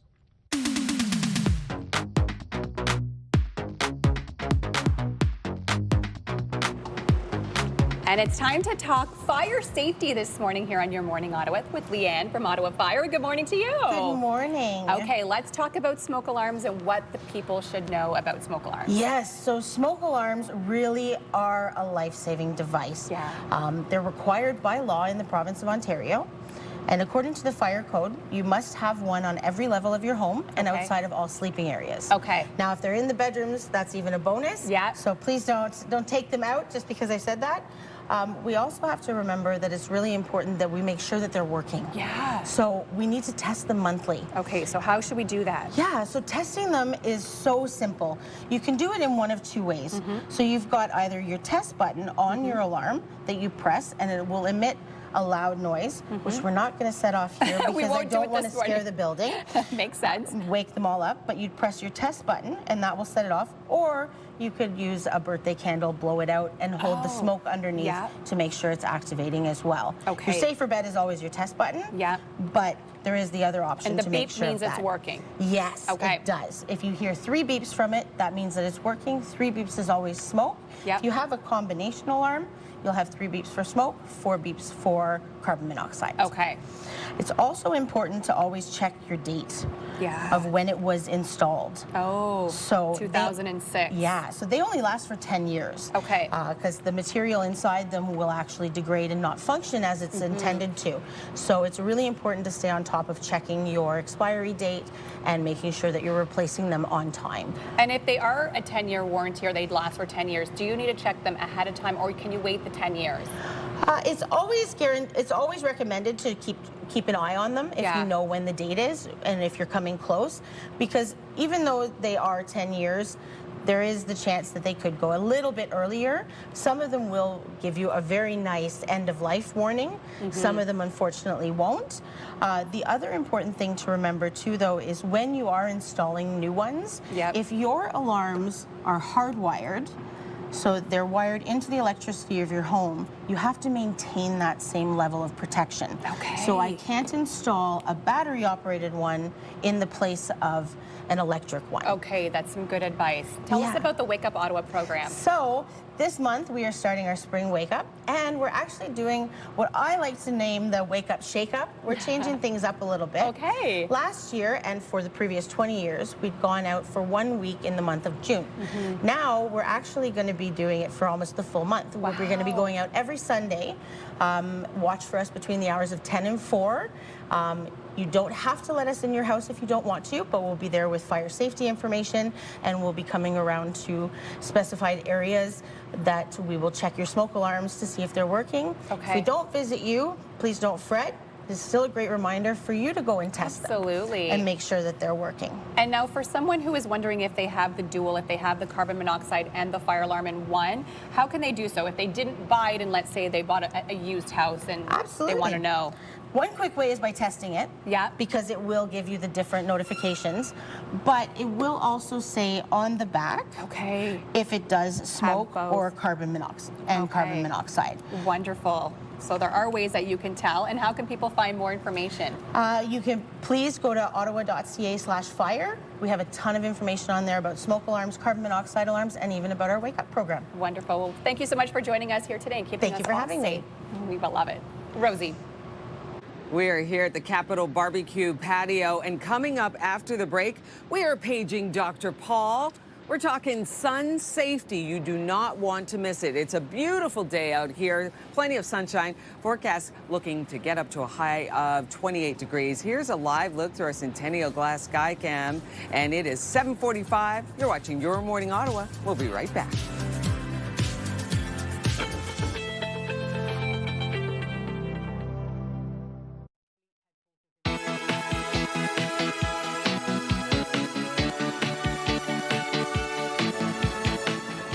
Welcome back to Your Morning Ottawa. With the warmer weather here, we are all eager to spend more time outdoors, but before you head to the park, the patio, or the beach, it is crucial to make sure that you and your loved ones are protected from the sun. Here to help us out, we have Dr. Paul, and we have to come to you to talk about sun safety. Yeah. First off, good morning. Good morning. Good morning, Rosie. Good morning. Beautiful day. It is a beautiful day. Plenty of sunshine. Not a cloud in the sky. Exactly. It is simply gorgeous. Beautiful. Right now, early morning sun, not too bad. When do we have to watch out and be careful? In Canada, during the summer months, 11 a.m. to 3 p.m. is the peak period of the dangerous waves, UVA, UVB sun rays. So that's when you really need to be careful. 11 a.m. to 3 p.m. That's when the sun is at its most strongest. Yeah. Okay. Yeah.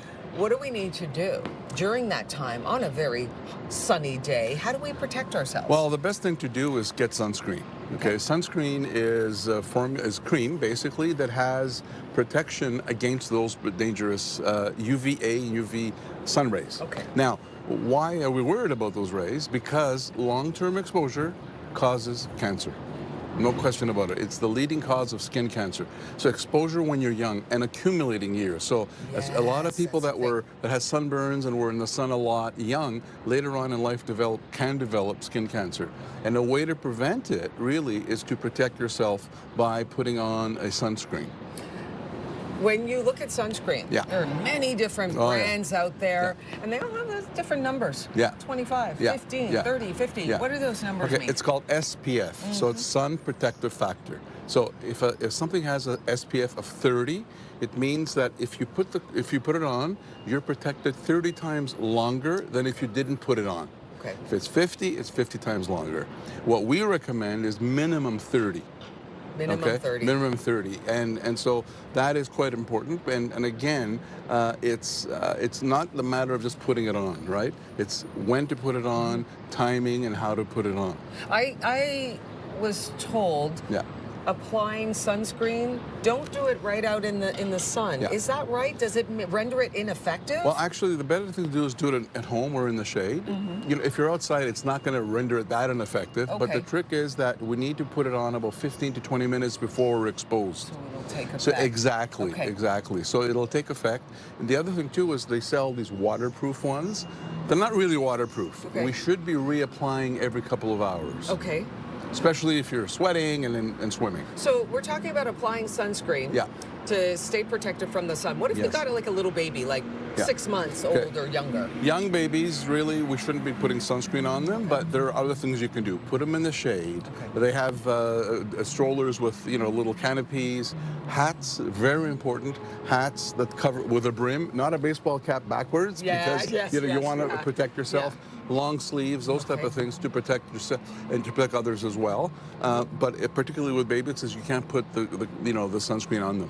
We're talking sun safety with Dr. Paul. Always, you come on here and you give us this great information that we need to know. Sunscreen is the key to sun safety. It is. Thank you very much for your My time pleasure. this morning. Thank you.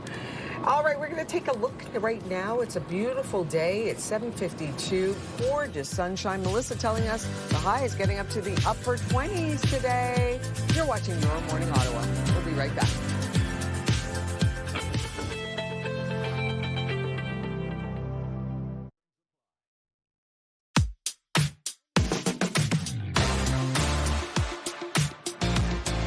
Here are your milestone celebrations for today, and we're going to start off with a very happy and special 9th birthday to Havana.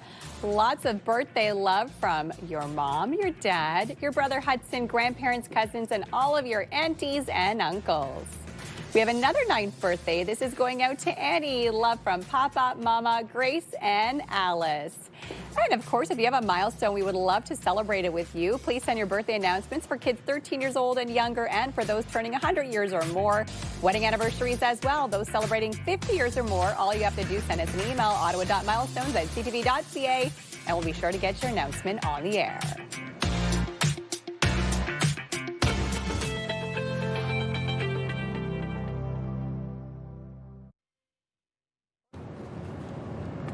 It's Wednesday, June 3rd. I just don't understand why it is taking like 5-6 hours for a city like Ottawa. A local business burglarized not once, not twice, but 3 times. The owner goes public saying he's not satisfied with police response. I'm always going to look for those solutions before I default to increasing people's taxes. A city report suggests a temporary tax levy to fill a budget gap to repair the city's infrastructure, but the mayor says he wants other levels of government to step in and help before it comes to that. And I like to go in and talk to the tellers and have a bit more one-on-one experience. And the community of Chesterville is about to lose its final bank branch, forcing those who want to do their banking in person to drive 20 minutes away. Your Morning Ottawa continues right now.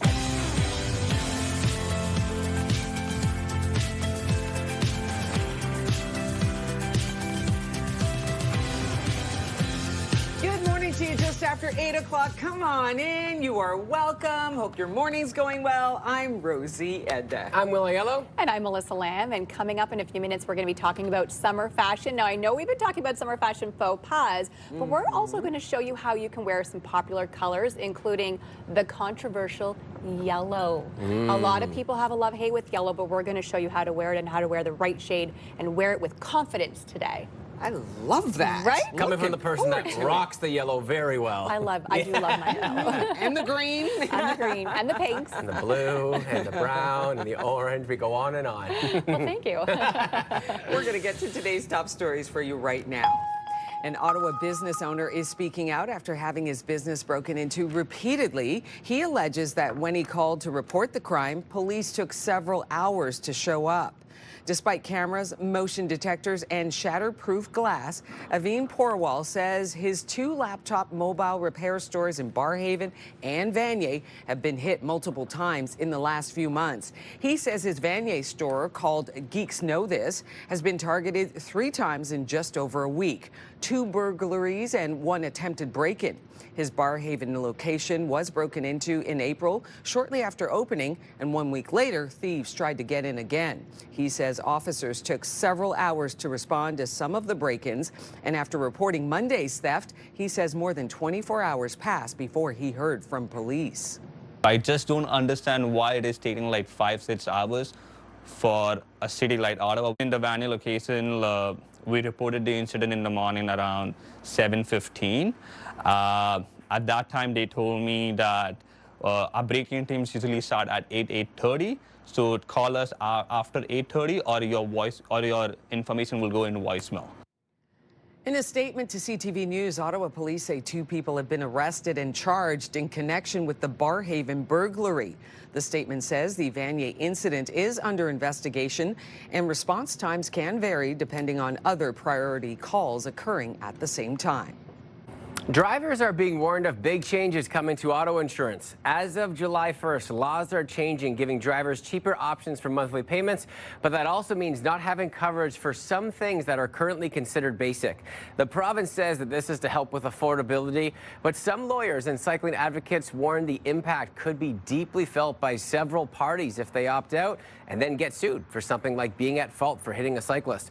That could mean the cyclist is delayed in getting compensation that could cover lost wages, but the driver could pay out of pocket depending on a civil court ruling. With these changes, we're anticipating a lot more financial pressure, frankly, on cyclists who've been involved in accidents and are unable to work. Many cyclists do not have their own form of car insurance policies that they could control and make sure they have access to these benefits. Which means a lot of people who are going through the recovery process, going through the litigation process, they may find themselves more so pressured to try and access other forms of government benefits. The Insurance Bureau of Canada says standard medical rehabilitation and attendant care benefits are going to be the same. Items like death benefits, income replacement, and damage to personal items will be optional. You can opt out at renewal time or keep your current coverage the same. But if you are just signing up, you are encouraged to educate yourself on each detail of your plan. City councilors spent Tuesday debating how to pay for the city's struggling infrastructure. One city staff report suggests increasing taxes to fill the gap. City staff say the infrastructure funding gap has ballooned to just under $230 million a year. The report suggests an infrastructure levy is an option to, quote, help to provide long-term predictable funding. Ottawa's mayor says other levels of government need to step in and help before another tax is brought in. I'm always going to look for those solutions before I default to increasing people's taxes, especially during an affordability crisis. We heard today that we're already seeing people are struggling to pay their property tax bills on time this year because of the pressures they're facing. The cost of rent, the cost of food, the cost of everything has gone up significantly. Other municipalities like Toronto have earmarked revenue to address infrastructure deficits. Ottawa did have a capital tax in 2008 that generated $20 million in funding for renewal work, but that stopped in 2009. OC Transpo is reporting another drop in ridership as the transit system struggles with a bus shortage and single-car service on the LRT. New data shows there were 5.6 million passenger trips on buses and the O train in April. That's down from 5.9 million trips last April. That is the fourth straight month OC Transpo reported a drop in monthly ridership. The new data comes as we learn more details about OC Transpo's financial situation. The transit agency posted a $7.2 million deficit in the first quarter of this year, which is largely due to lower ridership. OC Transpo says regular LRT service with double car trains will resume on weekdays starting next Monday. A positive update on a story we brought you earlier this week. The black bear stuck in a tree in Richmond has safely come down. The family spotted the bear in the tree in their backyard Tuesday morning. It stayed up there all day. Animal control officers were hoping it would come down on its own at night, and it did. The homeowner says the bear climbed down, took a drink from the pool, and headed on its way. The final remaining bank in an Eastern Ontario community is withdrawing from that community. TD Bank says it will close its branch in Chesterville, meaning customers will have to drive 20 minutes to get to the nearest location, which is in Embrun.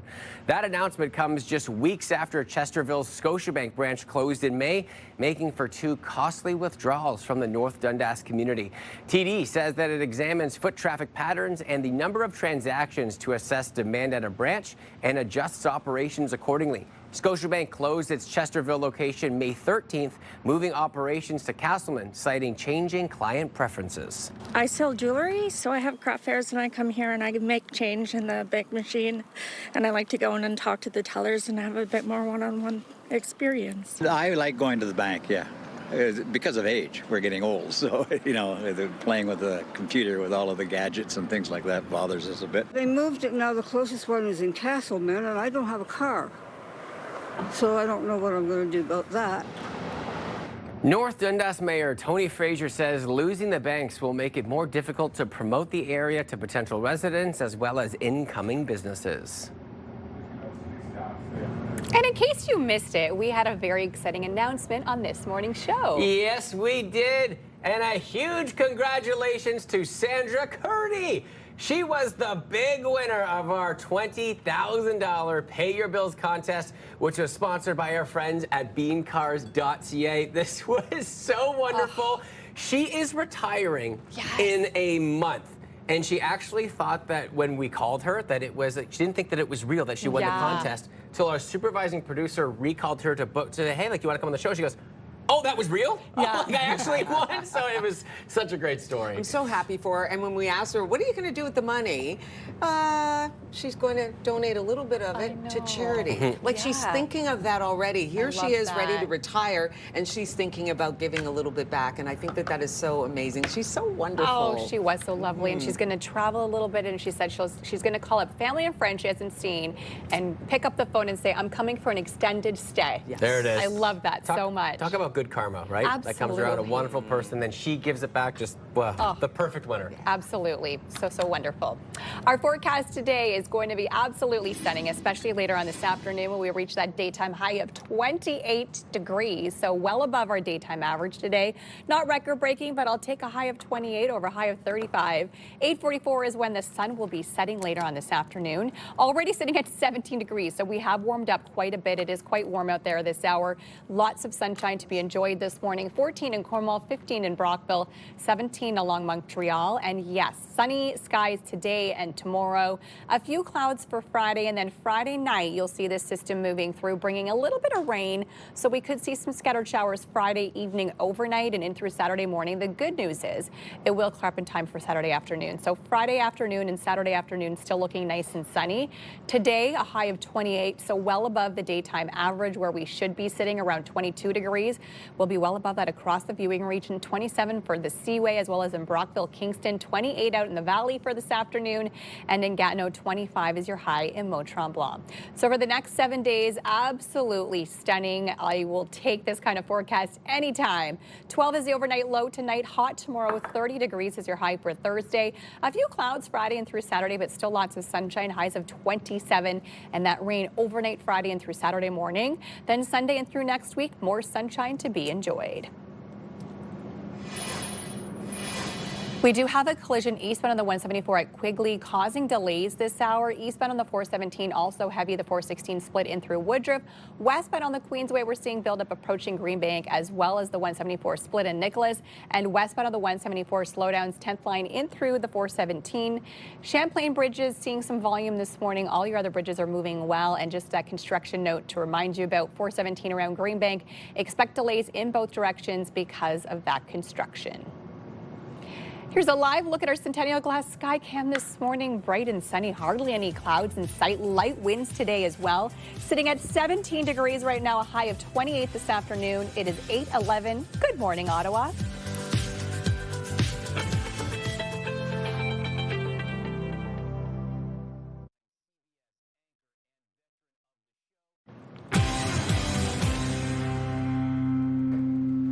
Yellow and blue are having a major moment this summer. We want to show you how you can wear them with confidence. Joining us today, we have Erin Howard. She's a certified personal stylist and color analysis. Welcome back to the show. Thank you so much for having me. Oh, we're so excited to have you here. I love that you're wearing your yellow today. I am, as always. Looks fabulous on you. Let's talk about yellow and blue. Really having a moment this summer. They really are. And so not only yellow and blue, all colors are going to be trending in the season. And that typically happens, though, because of runway. What we see on runway, it then trickles onto your everyday retailers, such as West on Main, which is where I've pulled all these beautiful pieces from. And actually, it's so fascinating, but the season actually influences what colors are trending. So if you think about summer going into spring going into summer, we can see a lot of the pastels and those brighter, vibrant tones. I love it. And now the shade of the color also matters when you're wearing it. So the shade of yellow or the shade of blue. Tell us a little bit about that. Yes. So your best colors are going to stem from three things: your undertone, how bright, and how saturated your face is. So depending on if you have a warm undertone, you might want to be going for a little bit more of those golden tones, such as mustard, like what I'm wearing, or you could also do like banana, canary. But there's also, you know, lighter versions too if you have like a cool undertone, which would be more like a lemon zest or soft pale yellow. But really depending on what your natural coloring is going to be the best shades. And same with blue. You can either do a little bit more vibrant and clear, or you're going to, you know, focus a little bit more on those softer, more muted shades. So when someone says to you, I can't wear yellow, it's not that they can't wear yellow, they just have to find the right shade of yellow. Yellow, it has such a tough time with people. It really does. So many people feel as though they can't pull it off. And I just blame that on having a bad experience with one shade. All you have to do is figure out what your best version is, and you can pull off every single color, including yellow. Okay, let's pull this up to me, because I do love this shade of yellow. Would this be my shade of yellow, or should I be something in a bit more vibrant? To be honest, a little bit more vibrant would do a little bit better for you. Something more like this. Can you see how it's just a little bit more radiant with your complexion versus something more muted is going to wash you out? And that's not the vibe. Okay, that's not the vibe. And let's talk a bit about blue, because blue, there are so many different shades when it comes to blue. Yes, and every single person is able to pull off blue as well, but it just depends on the best version for your natural coloring. So right here, if you have a little bit more high contrast and a little bit more of like a brightness to your face, you can pull off shades of like cobalt, for example. But if you have a little bit more of that mutedness or a little bit more softer features and complexion, you might opt for a little bit more of those cooler based or more muted ashy tones. And is, you know, doing something like a floral or like little pops of blue easier than just going full on out blue? It's so true. Something so, you know, similar to this sweater here, you don't necessarily need to just jump and wear a full color like you and I. You can just start off with like little pops. You can do your nails, and it's even just, you know, wearing like your best metallics as well. Right, that can also make a difference. Let's talk about some of the beautiful shades of blue as well. What tends to be the more popular shades of blue come summer months? Oh, it's everything. It's really everything. Everyone always assumes that they can pull off blue again, which is true, but the version. So right now, like cobalt is having a moment, baby blue. So what you can see here, this is like an ice blue, but this is cool. Same with here, this ashy pale blue, also cool. But then we lean over to more of like the turquoise and the teals, also having a moment, but it just depends. Do you need a little bit more golden and warm, or do you need a little bit more ashy and soft? So what are some mistakes people make when they're playing with yellow and blue? There's two big things. So the first thing is writing the color off because they've had a bad experience. They just assume that it doesn't work for them, and they just, you know, tell the story that they can't do it. I wore yellow once and I looked drab in all my photos, so now I just don't wear yellow ever. Exactly. So that is one misconception, and in reality, that's not true. You can pull it off, but you just have to find your right version. Or the opposite happens where people don't think about it at all, and then they just hop from trend to trend. Of course, what is, you know, seasonal and what we are seeing in ads and online, they assume that they can wear it, but then they have this closet full of clothes that they're not wearing. The reason for that is because the color is just off, but it's a simple fix. Okay, well, thank you so much for joining us today, and how can people find you for more information? Yes, find me on Instagram at It's Erin Howitt, or on my website, www.valleyvoguestylingco.com, and I would love to have them in my chair in either Westboro or Petawawa to drape them professionally. And show you what shades of blue and yellow work for you. Well, thank you again for joining us today. Well, we'll have to find out what shades of blue and yellow work for you. I mean, I will always look to you for that advice because you are my fashionista and I come to you. Coming up just after the break, we're going to be having a wonderful conversation with these two gentlemen on a fatherhood summit and some takeaways that you can have coming up just on this Saturday. A really powerful conversation from a wonderful story as well. And I thought I had good kicks. Look at these bad boys. Show those off. We're going to have a lot of fun coming up right after the break. Stay with us. Outside, a beautiful day. We can kick those shoes off, put on the bathing suit. Temperatures reaching 28 degrees, and I don't see a cloud in the sky. Stay with us, friends. We'll be right back.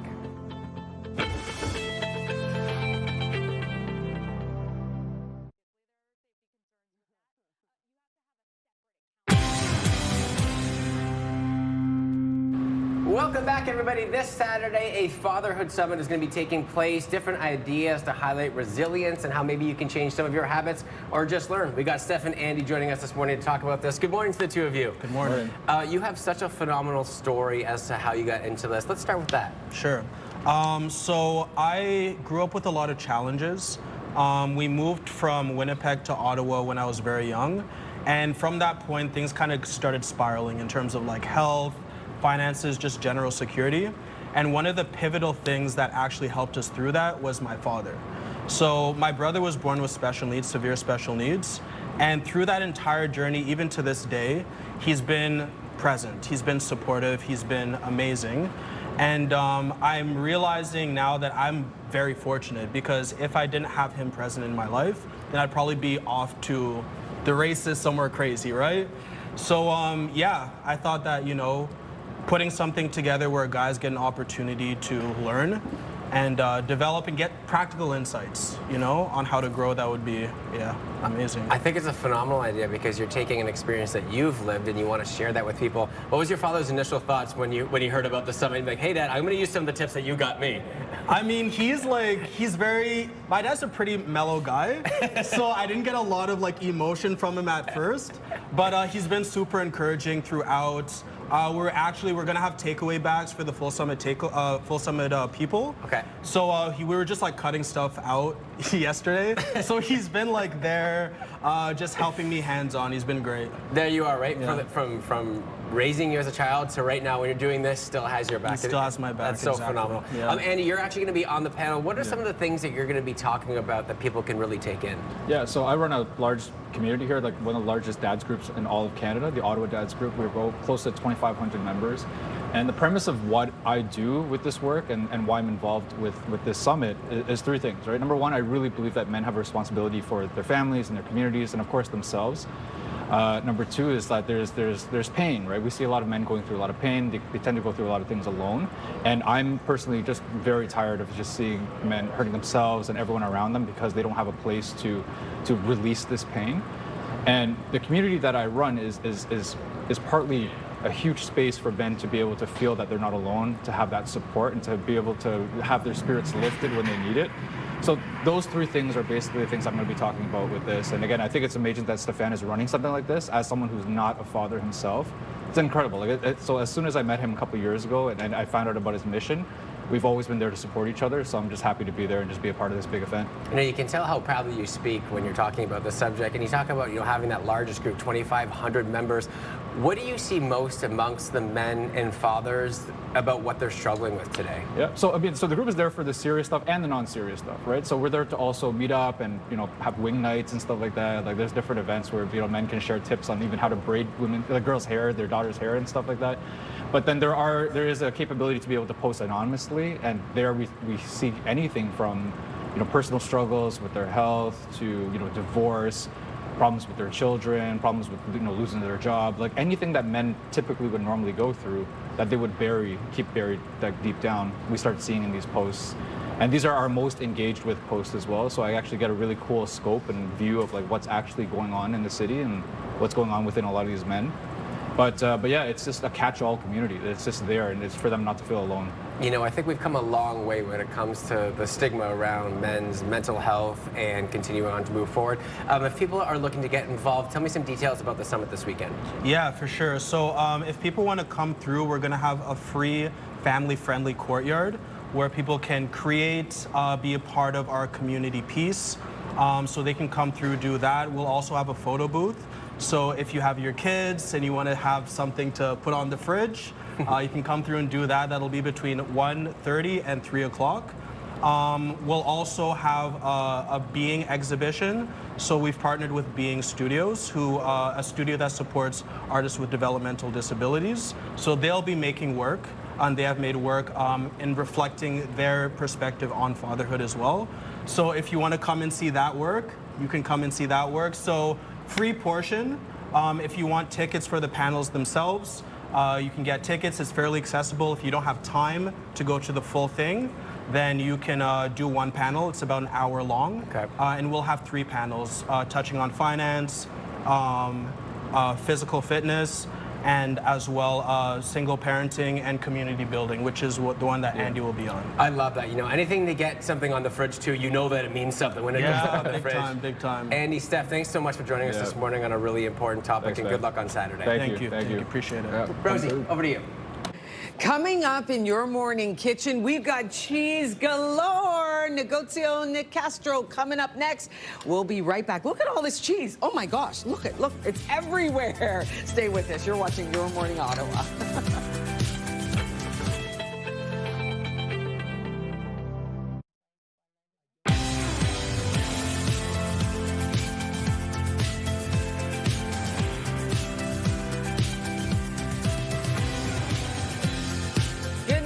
Just after 8:30, come on in. I'm Rosie Edda. Happy Wednesday, everyone. I'm Will Yellow. And I'm Melissa Lamb. We're going to get straight to our top stories.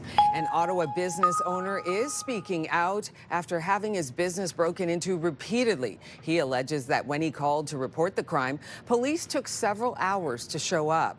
Despite cameras, motion detectors, and shatterproof glass, Aveen Porwal says his two laptop mobile repair stores in Barhaven and Vanier have been hit multiple times in in the last few months. He says his Vanier store, called Geeks Know This, has been targeted 3 times in just over a week. 2 burglaries and 1 attempted break-in.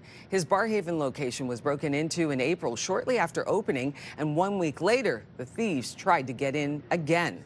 He says officers took several hours to respond to some of the break-ins, and after reporting Monday's theft, he says more than 24 hours passed before he heard from police.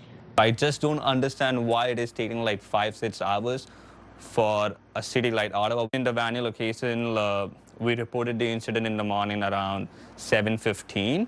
At that time, they told me that our break-in teams usually start at 8:30. So call us after 8:30, or your information will go in voicemail. In a statement to CTV News, Ottawa police say 2 people have been arrested and charged in connection with the Barhaven burglary. The statement says the Vanier incident is under investigation and response times can vary depending on other priority calls occurring at the same time. OC Transpo is reporting another drop in ridership as the transit system struggles with a bus shortage and single-car service on the LRT. New data shows that there were 5.6 million passenger trips on buses and the O train in April, which is down from 5.9 million trips last April. That is the 4th straight month OC Transpo reported a drop in monthly ridership. The new data comes as we learn more details about OC Transpo's financial situation. The transit agency posted a $7.2 million deficit in the first quarter of this year, largely due to lower ridership. OC Transpo says regular LRT service with double-car trains will resume weekdays starting next Monday. City councillors spent Tuesday debating how to pay for the city's struggling infrastructure. One city staff report suggests increasing taxes to fill the gap. City staff say the infrastructure funding gap has ballooned to just under $230 million a year. The report suggests an infrastructure levy is an option to, quote, help to provide long-term predictable funding. Ottawa's mayor says other levels of government need to step in and help before another tax is brought in. I'm always going to look for those solutions before I default to increasing people's taxes, especially during an affordability crisis. We heard today that we're already seeing people are struggling to pay their property tax bills on time this year because of the pressures they're facing. The cost of rent, the cost of food, the cost of everything has gone up significantly. Other municipalities like Toronto have earmarked revenue to address infrastructure deficits. Ottawa did have a capital tax in 2008. That generated $20 million in funding for renewal work, but that stopped in 2009. Uber has released its annual list of all the things people have left behind on their rides in Ottawa and Canada last year. In the top 10, no surprise here. Phones, wallets, purses, backpacks, headphones, and keys. Here in Ottawa, someone is missing a red bathing suit after leaving it in an Uber. Oh, I didn't know where that Speedo went. I finally found it. Some of the more unique items left behind across Canada include a frozen turkey in Toronto, a blue wig in Edmonton, and a violin in Montreal. So many wild things left in Ubers, right? Yeah, and it's funny, right? It's because like you're rushing in or rushing out depending on your traffic, so you could lose or forget anything at that point. Absolutely, and the mad panic that happens when you're like, oh my gosh, I forgot. The good thing is you are able to track it on your phone, right? You're able to know who you have, which car. You can message the driver and be like, did I leave my this and this and this in your Uber? And hopefully get it back. Pay attention, because if you do forget something, and it's in there, they'll bring it back to you for a price. Yeah. Well, in our forecast today, hopefully you have your sunglasses on you. Don't lose those. You need those today, and over the next couple of days, it's going to be very sunny and hot today, and that is going to continue right through until next week. Temps right now still sitting at 17 degrees here in the city, 16 in the valley. It's 17 as well in Montreal. Temperatures in those mid to high teens throughout the region this hour. We are seeing lots of sunshine, and we will get to see that sunshine throughout the day ahead. So absolutely gorgeous day. Hardly any clouds in sight today. Tomorrow, similar story for us for your Wednesday. And then as we head into Thursday and Friday, a few scattered showers overnight Friday and through your early morning hours on Saturday, but not a complete wash if we see any rain whatsoever. 28 degrees is the high later on this afternoon, so well above your norm. Same within Kemptville. 27 for Kingston, 28 in the valley today. Pembroke, Petawawa, and is Gatineau. 29 is the high over in Montreal. So 12 is your overnight low. Not so bad, but still a nice night. You can open up the windows and let in some fresh air into your overnight. Into your early days, though, early morning hours, still be a little bit cool tomorrow morning, but then sunny and very hot into the afternoon. 30 degrees is the high. The UV index will be high throughout the next 7 days. Friday, Saturday, that's when we will see a mix of sun and cloud, but don't worry, still beautiful weekend. 27 is the high in through Friday and Saturday. Then next week, that sun is out, and so is the warm weather. The incident on Donald Street at Saint Laurent has been clear, but still a collision eastbound on the 174 at Quigley that is causing delays this hour. Eastbound on the 417, we're also seeing slowdowns at the 416 split in through Woodruff. Westbound on the Queensway, we're seeing buildup approaching Greenbank as well as between the 174 split and Nicholas. The westbound 174, it's heavy 10th line in through the 417. Champlain Bridge is also seeing some volume, but all your other bridges are moving well.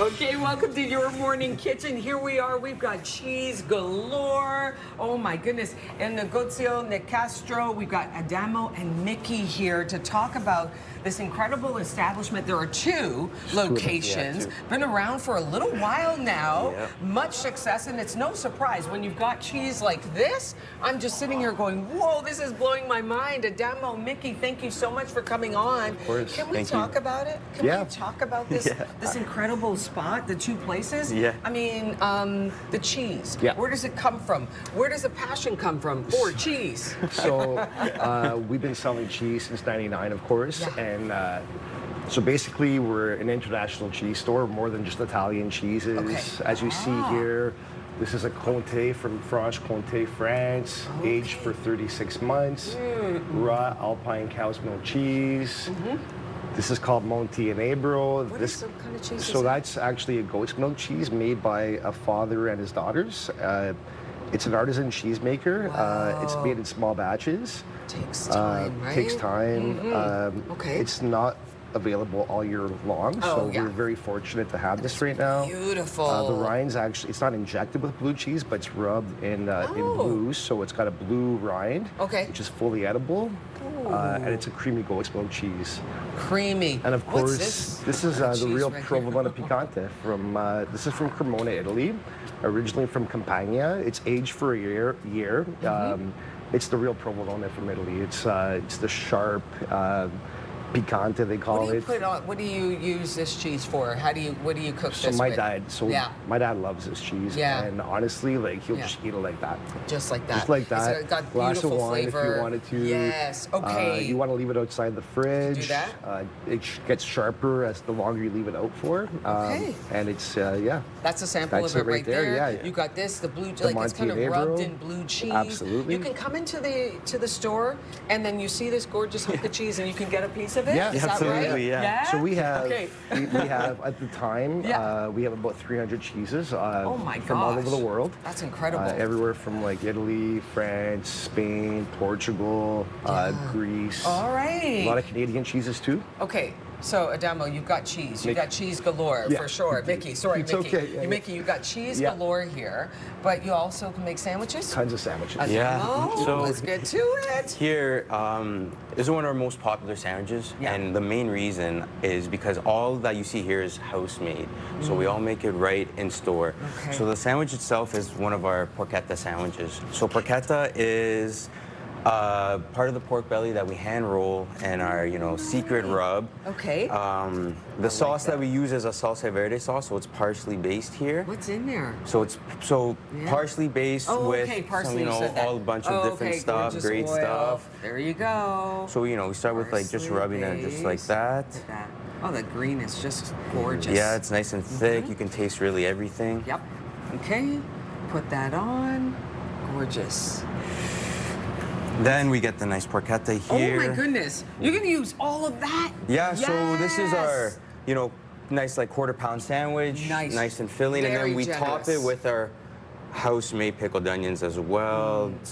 Honestly, it's my favorite sandwich on our whole sandwich menu. We have a very nice, long, extensive menu. The color is exquisite. But look at this. Like this one is really like one of the best ones that you can get at any one of the locations. That's a quarter pound. We also do a half pound. And You also do a half pound? Yeah, if you're really hungry. Yeah, if you're really hungry. You can go, give me the half pound, and you will just 100%, and we'll build do it that for sandwich. you. And we cut it just like that. Come on. That you'll see like that. Yeah, that's a beautiful and thing. we give you a nice little pickle after. Oh, so Melissa would be happy side. with that. Melissa loves her pickles, so there you go. That is a beautiful sandwich. You have so much selection there. You've got drinks, you've got sandwiches, and of course you have cheese. Yeah, that's it.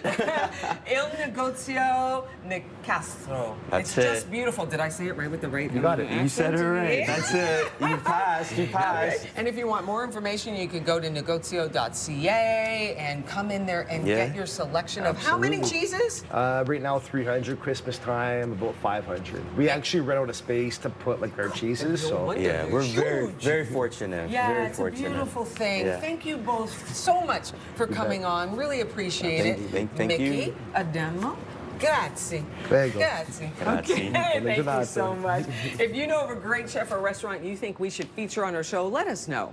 Email us, yourmorningottawa@ctv.ca. Here's a live look from our Centennial Glass Skycam. It's going to be a gorgeous day. Expected high of 28. It's 8:43. You're watching Your Morning Ottawa. We'll be right back.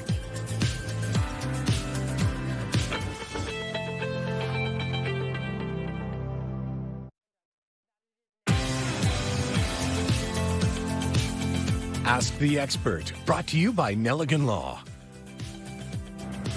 Welcome back, everybody. We are going to be talking with Nelligan Law this morning. If you have any questions on the topic, you can call us live into the show or email us yourmorningottawa@ctv.ca, and we'll take those questions for you this morning. Today, Stan Cummings is here from Nelligan Law to discuss personal injury and road incidents. This is as more public servants will be returning to the office more frequently coming up in the next few weeks. Good morning to you. Morning, Will. So people are returning to work. One of our top stories that we ran at CTV News at 6 yesterday and this morning is as of July 1st, for your auto insurance, you can make massive changes now to make it a little bit cheaper, but that's going to be removing some parts of your benefits. Can you walk me through what some of those changes are that are going to be now optional? Yeah, so some of the key changes that are coming, the key change in my view is income replacement benefits are optional. So right now, before July, they are a standard part of the policy.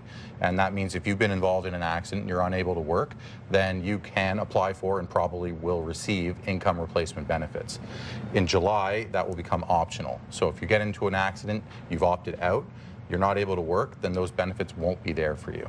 Okay, tell me about the risk versus reward ratio when it comes to something like this, because on average, we were talking a little bit about, you might be able to save $14 a year on your insurance, but you could get dinged if something does happen. So tell me about what's good and what's bad about these options. Well, the good is you have choice. And if you're somebody who is not working, they're retired or close to retirement, or if you have other disability benefits that you've purchased, maybe opting out makes sense to you. But if you're of working age and you have a likelihood of possibly getting into a claim, then it doesn't make any sense to opt out of these benefits, even if it is saving you some money over the course of the year. Yeah, because peace of mind is just worth it in the end too, right? Because you never know what could happen. That's right. And for the cost, I don't have the exact cost. It'll change per person depending on your risk profile with the insurer, but it typically isn't worth opting out.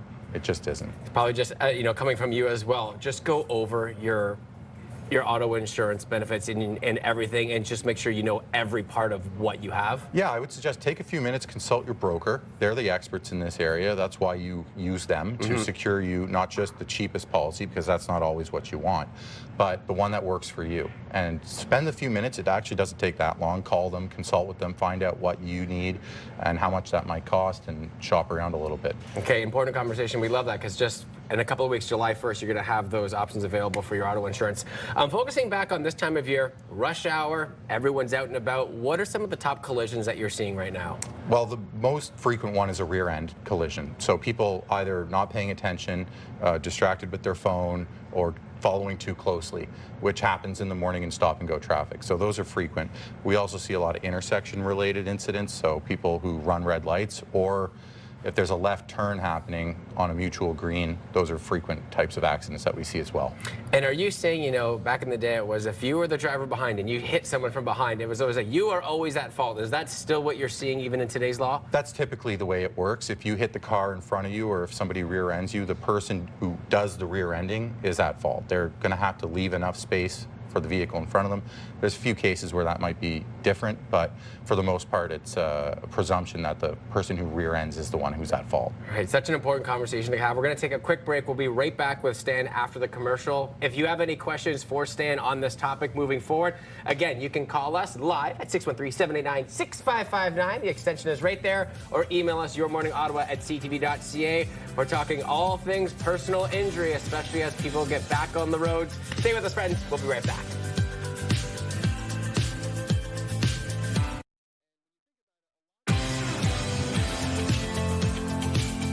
Ask the Expert, brought to you by Nelligan Law.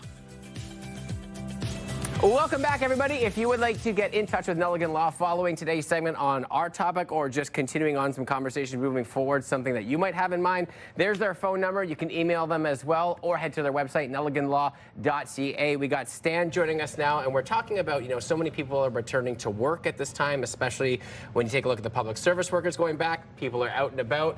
I want to talk about cyclist safety at this point. So what are you seeing right now when it comes to cyclist accidents?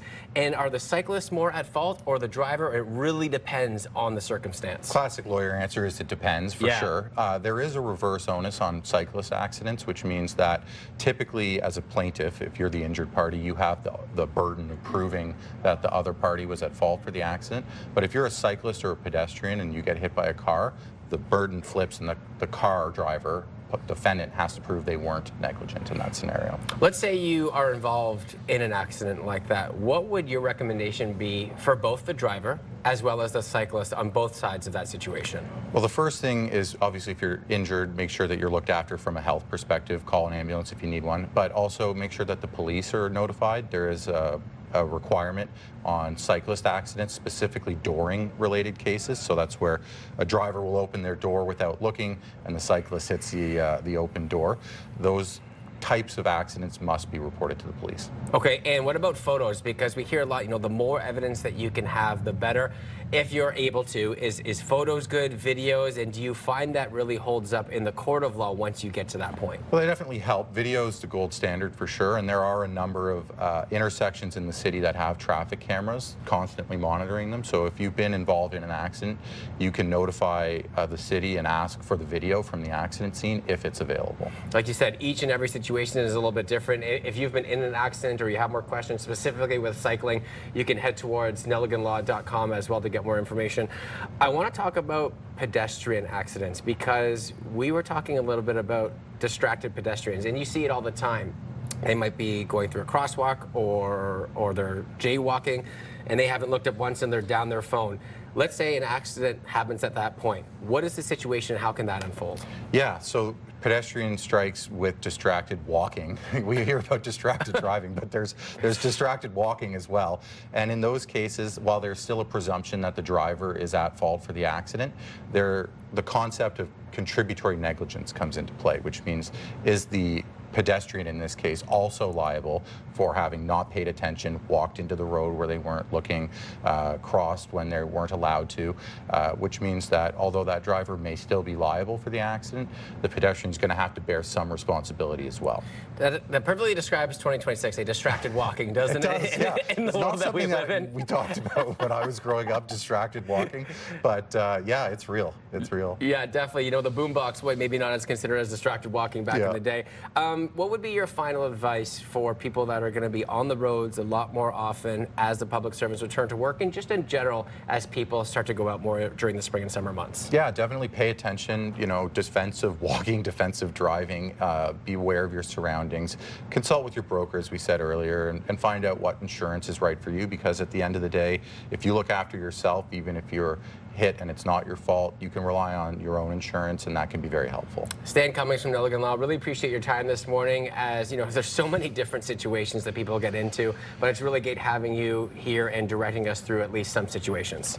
Thank you for having me. And a reminder, if you want to get in contact with Stan or maybe his team, you can call in 613-238-8080. Their email's up there, their website. They're located at 50 O'Connor Street. Wonderful conversation coming up.